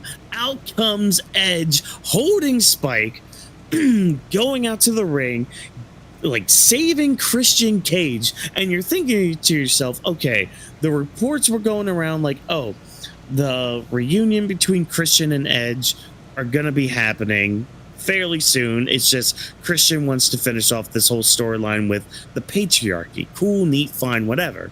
So now that Edge is coming out, and I'm going to keep calling him Edge because fuck the name Cope. So he comes out, saves Christian, and instead of immediately reuniting, because that would have been an issue, no. Edge instead, he helps Christian up, and kind of like hearkening to the moment that Christian had with Edge, where he like gave him a hug, and in the microphone he said, "Go fuck yourself." Edge instead says, Go find yourself. I was a bit confused from that.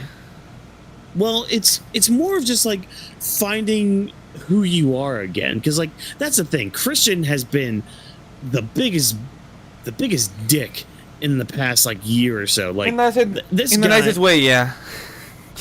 Yeah. I mean, that's the thing. It's been good work, but it's just like he's been tormenting people about their dead dads and trying to be dads for people and all that. It's like, dude, you're a dick, but you're good at your job. So cool, neat, awesome, fantastic.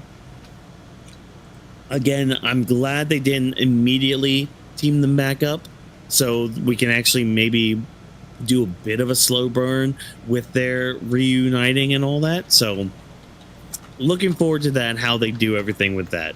But now, ladies and gentlemen, hold on. I gotta give myself some space.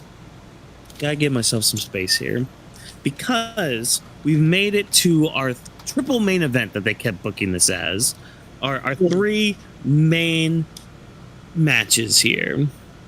First one is the AEW Women's Championship match between Mercedes Moné and Timeless Toni Storm. This was great. This was really, really good.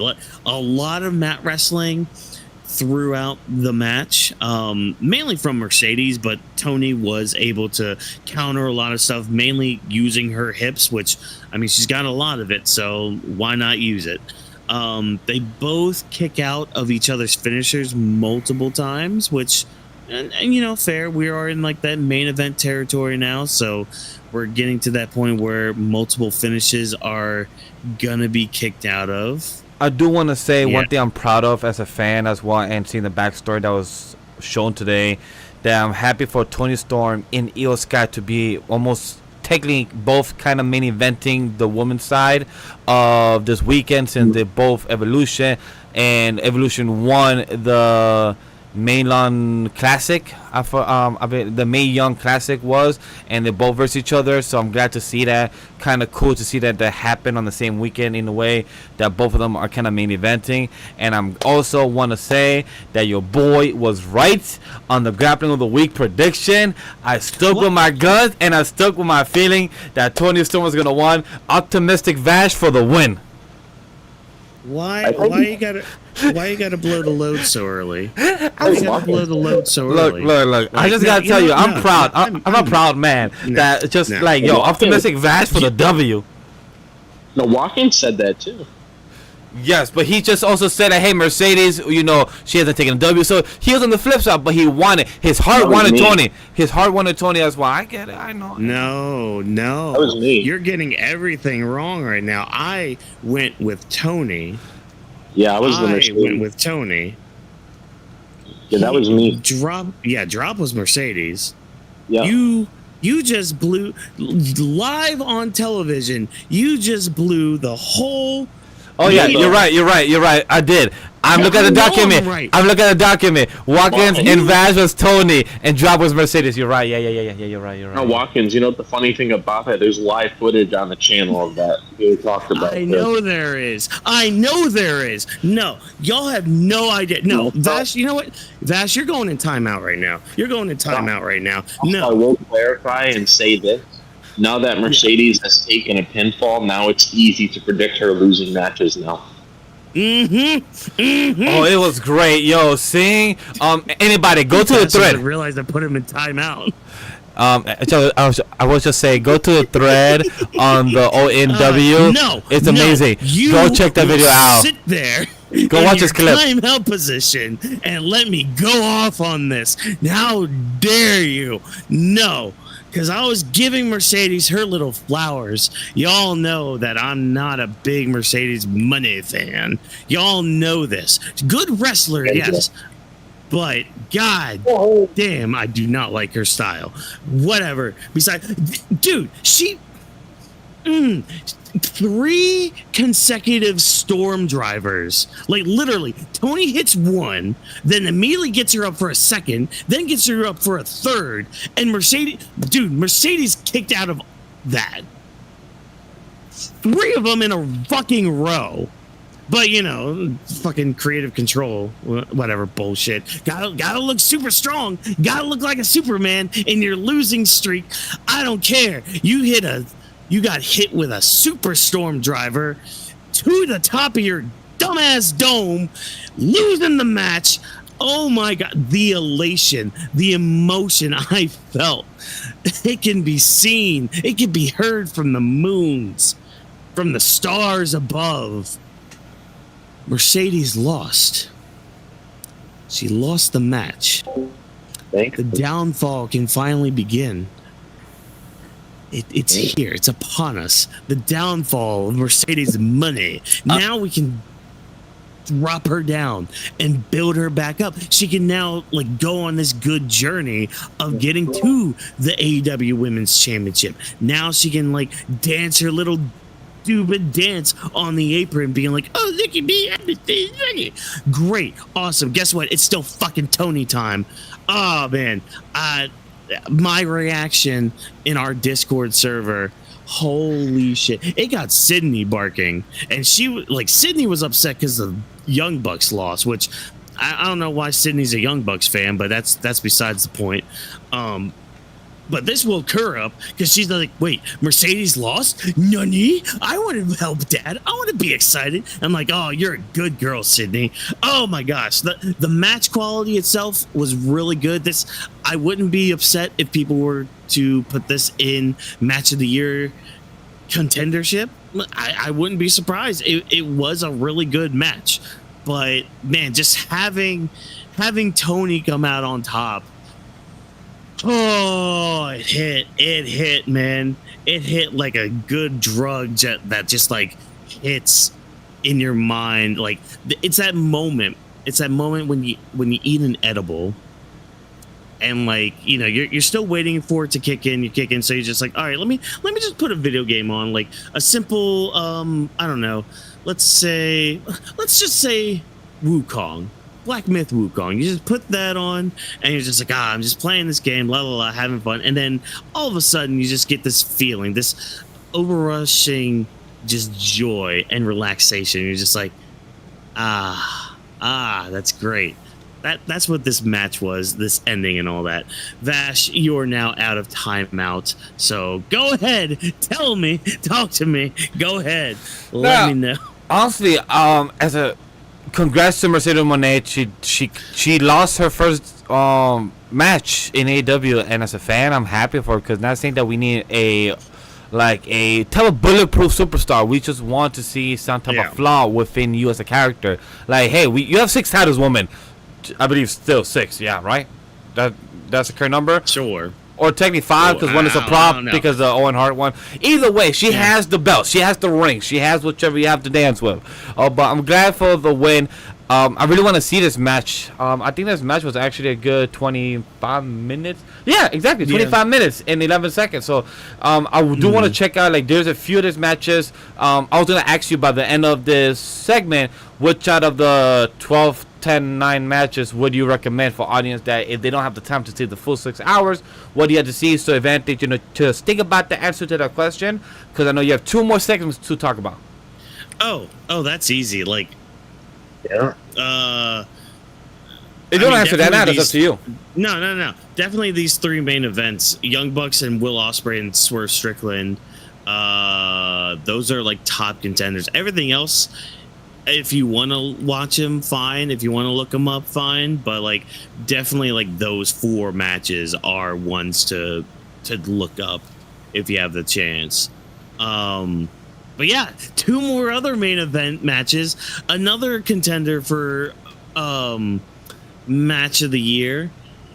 Kenny Omega taking on Kazuchika Okada. I don't know what I can say about it. Like, it's, you look at those names on paper and you pretty much know what you're gonna get.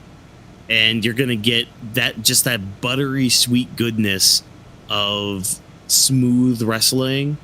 A good story being told with Okada like aiming for the midsection of Omega throughout the match, and Omega selling the shit out of it, and commentary selling the shit out of it, being like, oh yeah, he lost like 2 feet of intestines that they had to take out because of his diverticulitis and all that. It's just like, oh damn, all right, yeah, keep selling that midsection. All right, I think my one complaint though, I think, is just like the amount of interference from Don Callis.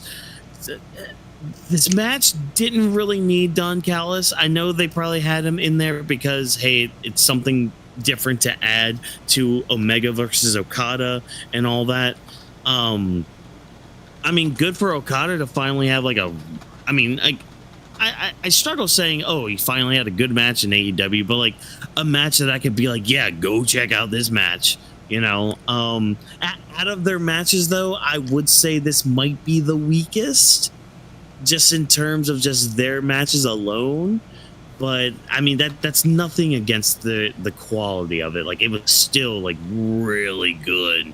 Both of them kicking.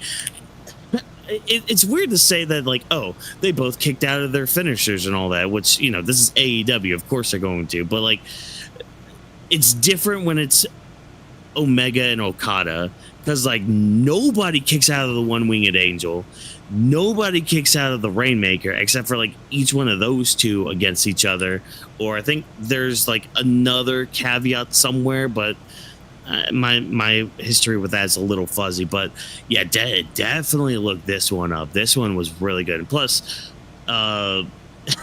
Omega used his Final Fantasy theme for, I say Final Fantasy theme, but it was the guy who like composed the song, or like the songs in Final Fantasy, so he used that entrance for this match. So yeah, definitely look up the entrances, definitely look up the match and watch it.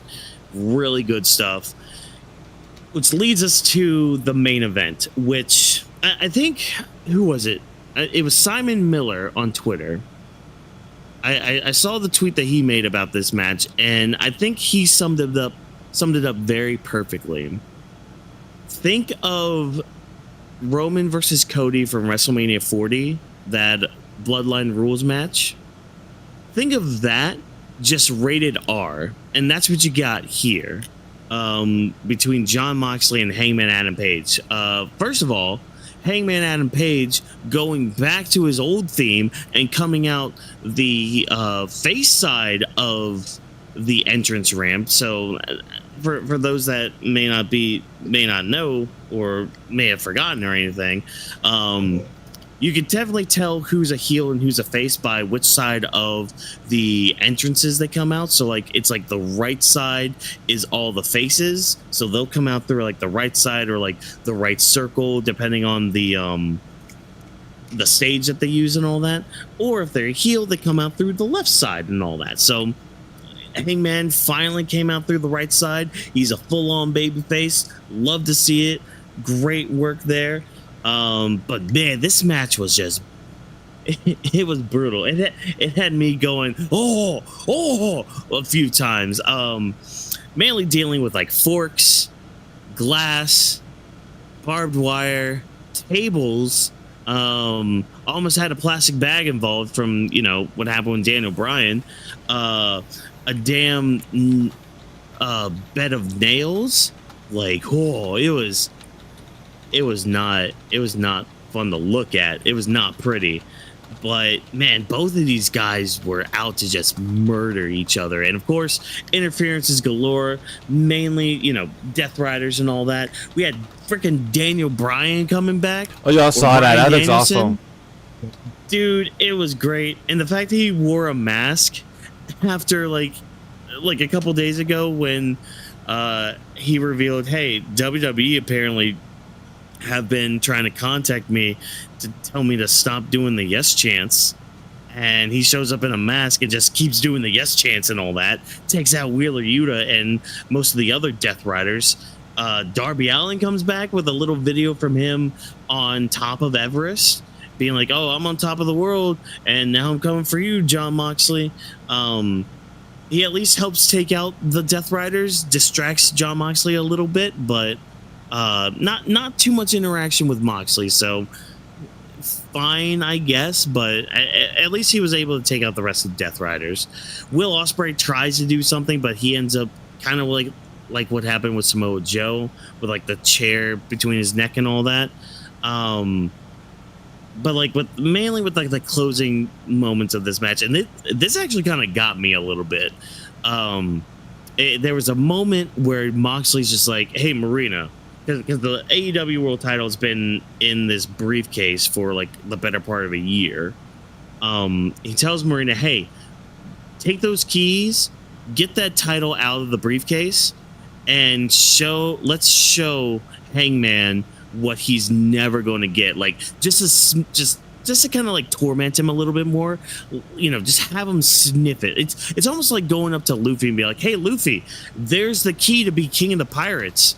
Do you want to sniff it? Do you want to just have a taste of what it's going to be like? Because you'll never get it. Like something like that. Or like with Naruto with like like a Hokage robe or something. Like, oh, you see this Hokage robe, Naruto? You'll never get it. You'll never be Hokage. Like that's kind of the levels that they're trying to do here with Hangman.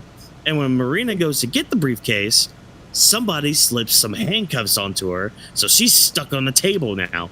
And out of the table comes Mr. Dancey Dance Man himself, Prince Nana. Yeah, that means Swerve is on his way to help Hangman Adam Page win this match. And like this shit got me, because knowing their history, knowing the shit that these two men did to each other, from like burning houses down to syringes to like hangings, like these two went through a war against each other. Like they did things towards each other that they both regret now, because like one good thing they had on Collision on Thursday, there was a small little interaction with Hangman and Swerve where they didn't fully bury the hatchet, but they were at least cool with each other to a point where it's just like, you know, we both regret what we did. Let's try to leave it in the past and just move forward. And man, just having Swerve come out there, it got me with him going out there. He had his chain, and like he just slowly walks to the ring because like the Young Bucks were there, and he took them out. He goes out there with this chain, with Hangman's like big old chain and all that, and just tosses it to him. And like Hangman's just like staring at him. Like it's just really good, because like it's just these two death rivals like just staring each other down, swearing that one of them were never gonna let the other one become the world champion ever again. And then they finally help one another. It's a good moment. And then you know, after that you have Hangman just like putting like, oh my god, I feel bad. Oh my god, freaking Moxley's body going right onto that bed of nails was, yeah. And then he gets hanged by those chains and taps out, and you get another great moment too. You get this like smirk from Swerve on the ramp. He's just like all right, yeah. It's just like it's just such a good fucking moment, man. It's a good way to pay off long-term storytelling, and it's a good way to like make things, you know, yeah, on paper it's kind of cheesy, yes, but it's like a good way to like make it not feel as cheesy, you know. But man, it was just really good. And to have like Hangman, this is the moment I wanted, and I said this on Thursday too, the moment with Hangman getting to the briefcase and unlocking it and like getting the world, like you see it in his face too, like the emotion coming across his face as he's like trying to open the case and get the belt, man. Like it's, oh my god, it's just so fucking good, man. You felt the embodiment of emotions. Like a big shout out to a content creator in the pro wrestling side, Mini Portal. She was speaking very highly about the event AEW, saying that this was one of the best events of AEW, and she said how everything that's been on and off when it comes to storyline that has accumulated, I believe I said that word correctly, that everything has coming together and actually succeeded with this event. As much as I've been inconsistent with AEW because of time and, you know, them doing a fucking 4-hour event on a Wednesday and then want to do Collision on Thursday, all these things, it's just hard to keep up. But I'm happy as you, Walkers, as a fan, had a good time, and seeing other content creators, fans, that talking about AEW, how good it was, and like those 6 hours was worth it, and just hearing the positive side, and just also seeing Hangman emotions being embodied of how when he was opening that briefcase, it's just, you felt it. I saw a clip of it and everything, and you felt the sheer, like, shit, I just went through battle for the past 35 plus minutes and everything, and it just went through this just to open this briefcase, and it just felt a lot of powerfulness. Yeah. And it's not only just like the battle from like the past 30 minutes he went, like the battle he went through for like the past good few years too, of like, you know, his descent to heeldom and like the shit he was doing to Swerve and to like Christopher Daniels and like all those other people, like everything he went through personally, like in kayfabe and probably backstage too, just culminated in this moment right here, and just that's just really good. And like, you know, you had mentioned, you know, the whole 6 hours thing, because yeah, this minus the 2-hour pre-show they had, this was a 6-hour event. Yeah, yeah. With the 0 hour, if you add that together with the caveat and the math, with the standards math, it's like a little 8 hours and maybe 20 minutes all in together in the event. Still, so it started at 1 p.m. EST and then ended like a fucking 9 o'clock ish. So it's like that's almost an 8-hour event. Yeah, and they honestly needed this too, because they did. Honestly, agreed. Yeah, because if you look at what WWE is currently doing right now, this is where they can take the pedal and start moving as fast as they possibly can. Because we spoke about this several times during our coverage for AEW when it comes to what we do on Grappling with the Week, where this right here, and even Watkins brought this up in conversation as well, where this could be the reset that they need, because now you have Hangman as the world champion. You got MJF that won the Casino Battle Royal. You can revisit that, because I still felt like there was stuff there on the table, and I recall I mentioned that not that long ago. You could revisit that. You could tie the the Hurt Syndicate into that whole storyline, make them feel more important outside of what they're doing right now. So that's what I'm happy to see, because it definitely does feel like a new season of like a TV show you're watching now, where once you watch AEW Dynamite on Wednesday, it's just going to feel different, because you don't have to worry about the Death Riders anymore, because now that Jon Moxley lost the title and they handled the Death Riders in that match itself, now we got a new season, new characters getting, like, even like with the thing with Athena you brought up earlier, somebody that should have been on AEW Dynamite television for years now. And now she's there full time. Now you got her in the equation now. Now you could feature her more frequently in television. Maybe you want to dive into things with her and Tony, because they have history in NXT, or you ever want to do something again between her and Mercedes, you can do that too.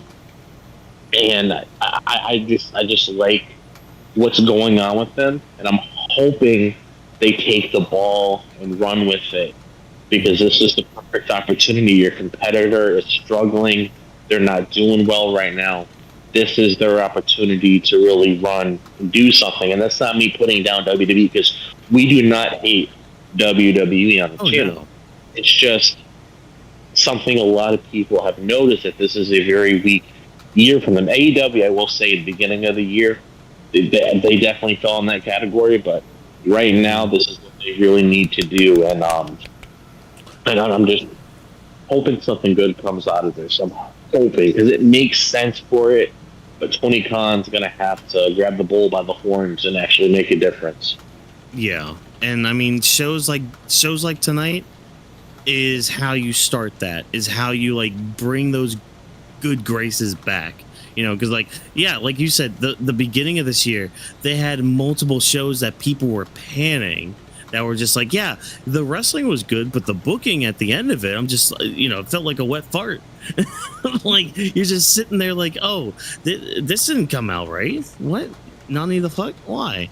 And another thing I also noticed as well, that there was like a lot there. Another parallel I noticed is like the whole history with Cody and Seth, kind of like how it is with like you had Swerve come out in the end to help Hangman. Yep. So that's like something I noticed as well. That was pretty interesting.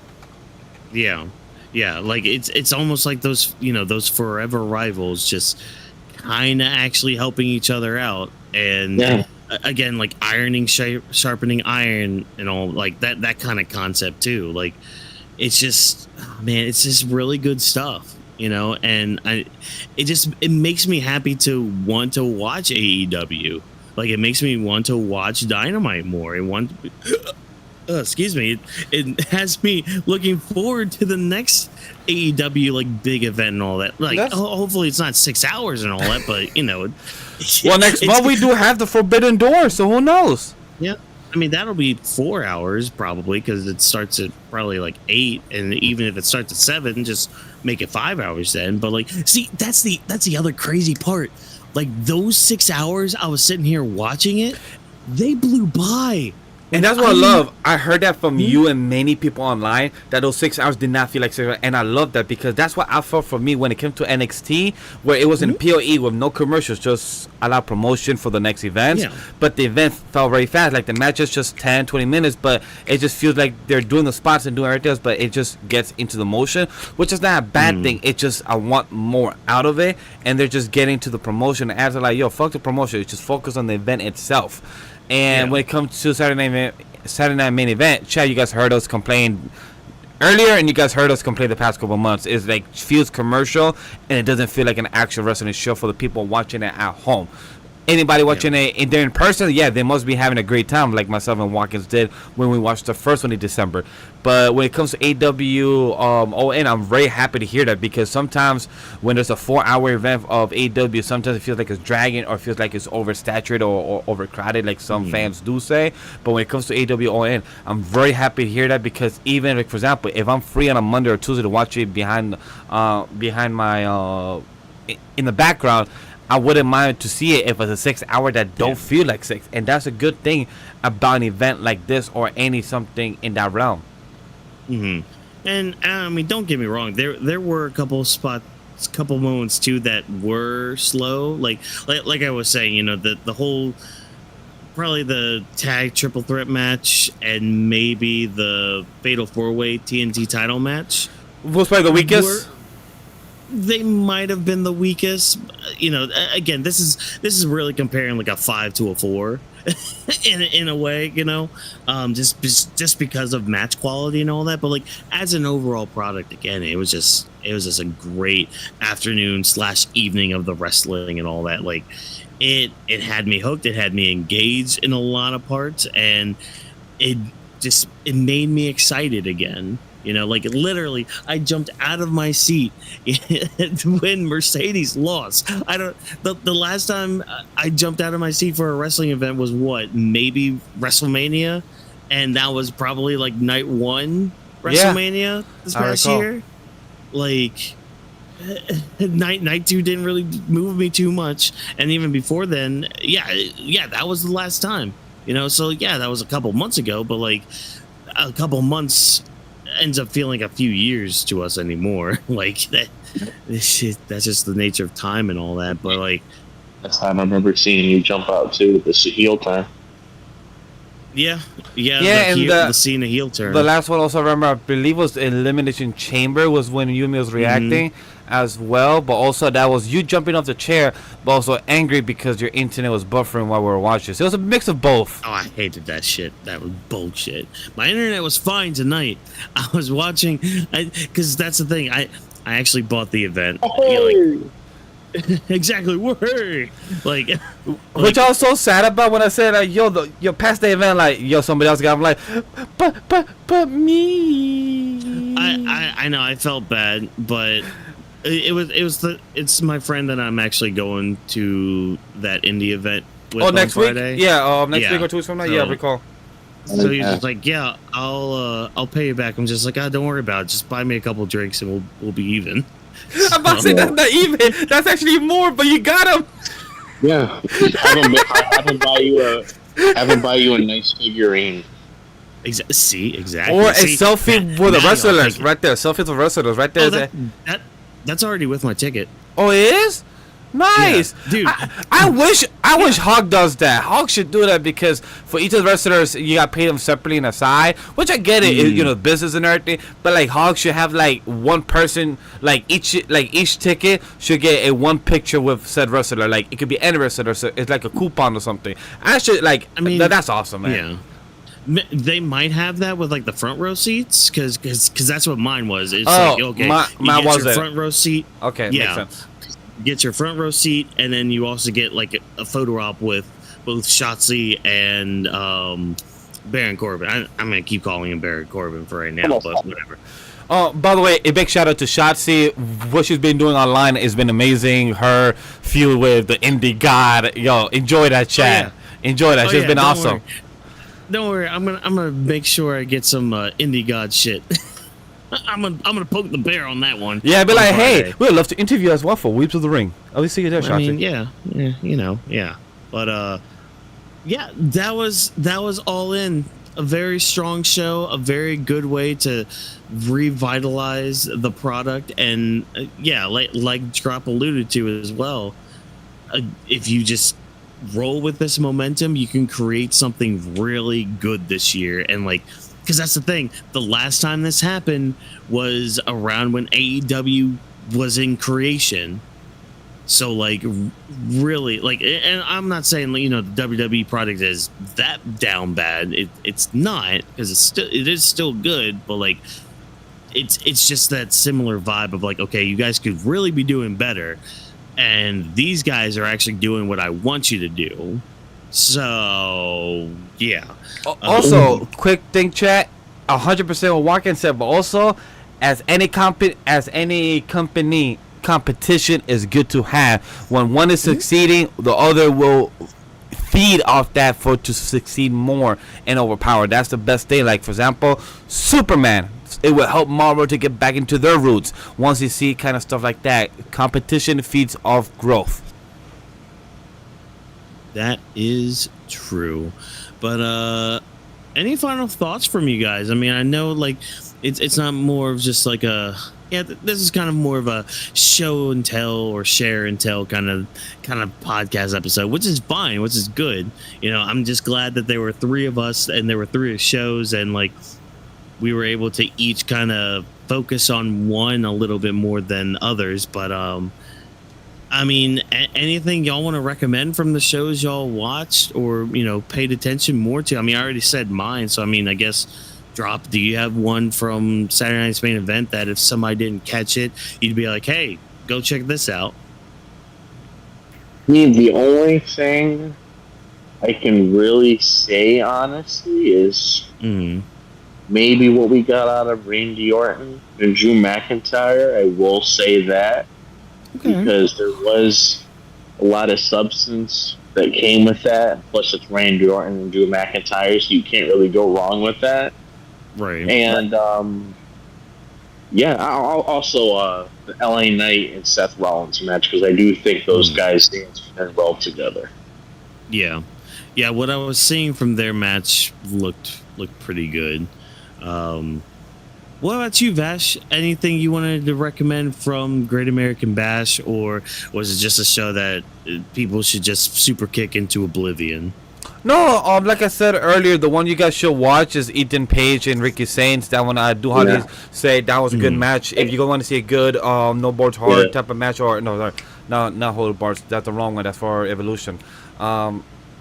No fall anywhere or pinfall anywhere. I think that was the match called. I suggest to check that one. Check out the conference for the TNA Slammiversary contract signing with Trick Williams and Joe Hendry and Max Santana. And the third thing out of that is the main event of Blake Monroe, Jordan Grace versus JC Evan and Fallon Henley. Those are the three things I would suggest to watch for NXT Great American Bash, because that was the three highlights. If you have the time to see the other stuff, go ahead, up to your discourse. But those are three I will highlight about that event to go check it out. Because if you want to check TNA Slammiversary when it comes in the next week or two, you can at least see the reasoning for all of those three gentlemen of why they want to stay as champion or go as champion and why they deserve to win.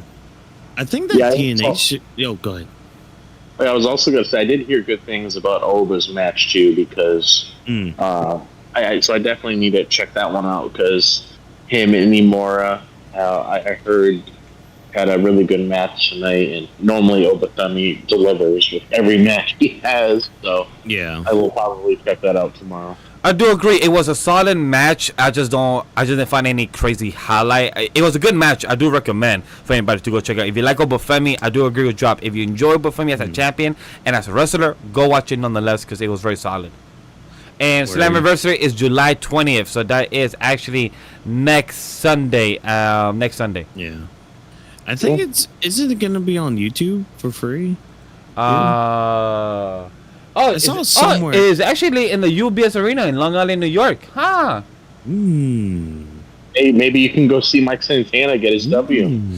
You might be. I will see I'll see how much of the cheap tickets, guys. I'll see if I could go and anything like that. How much it is, but it's a big baby, so I'll be on the lookout. You might be able to. You might be able to wave your hands from side to side and say that you believe in Joe Hendry. I will say that night I will be on Team Mike Santana, so sorry, Joe Hendry. Yeah. Because who appears? Amen. And he appears. Who is it? Believe in Joe Hendry. Yep. Napoleon Dynamite. Sorry, I had to click on soundboard right now. I don't have a soundboard on my Steam Deck. I've been slacking on doing that. But hey, we have it on Discord. Still works. Tomato, tomato. Yeah. Potato. Oh my gosh.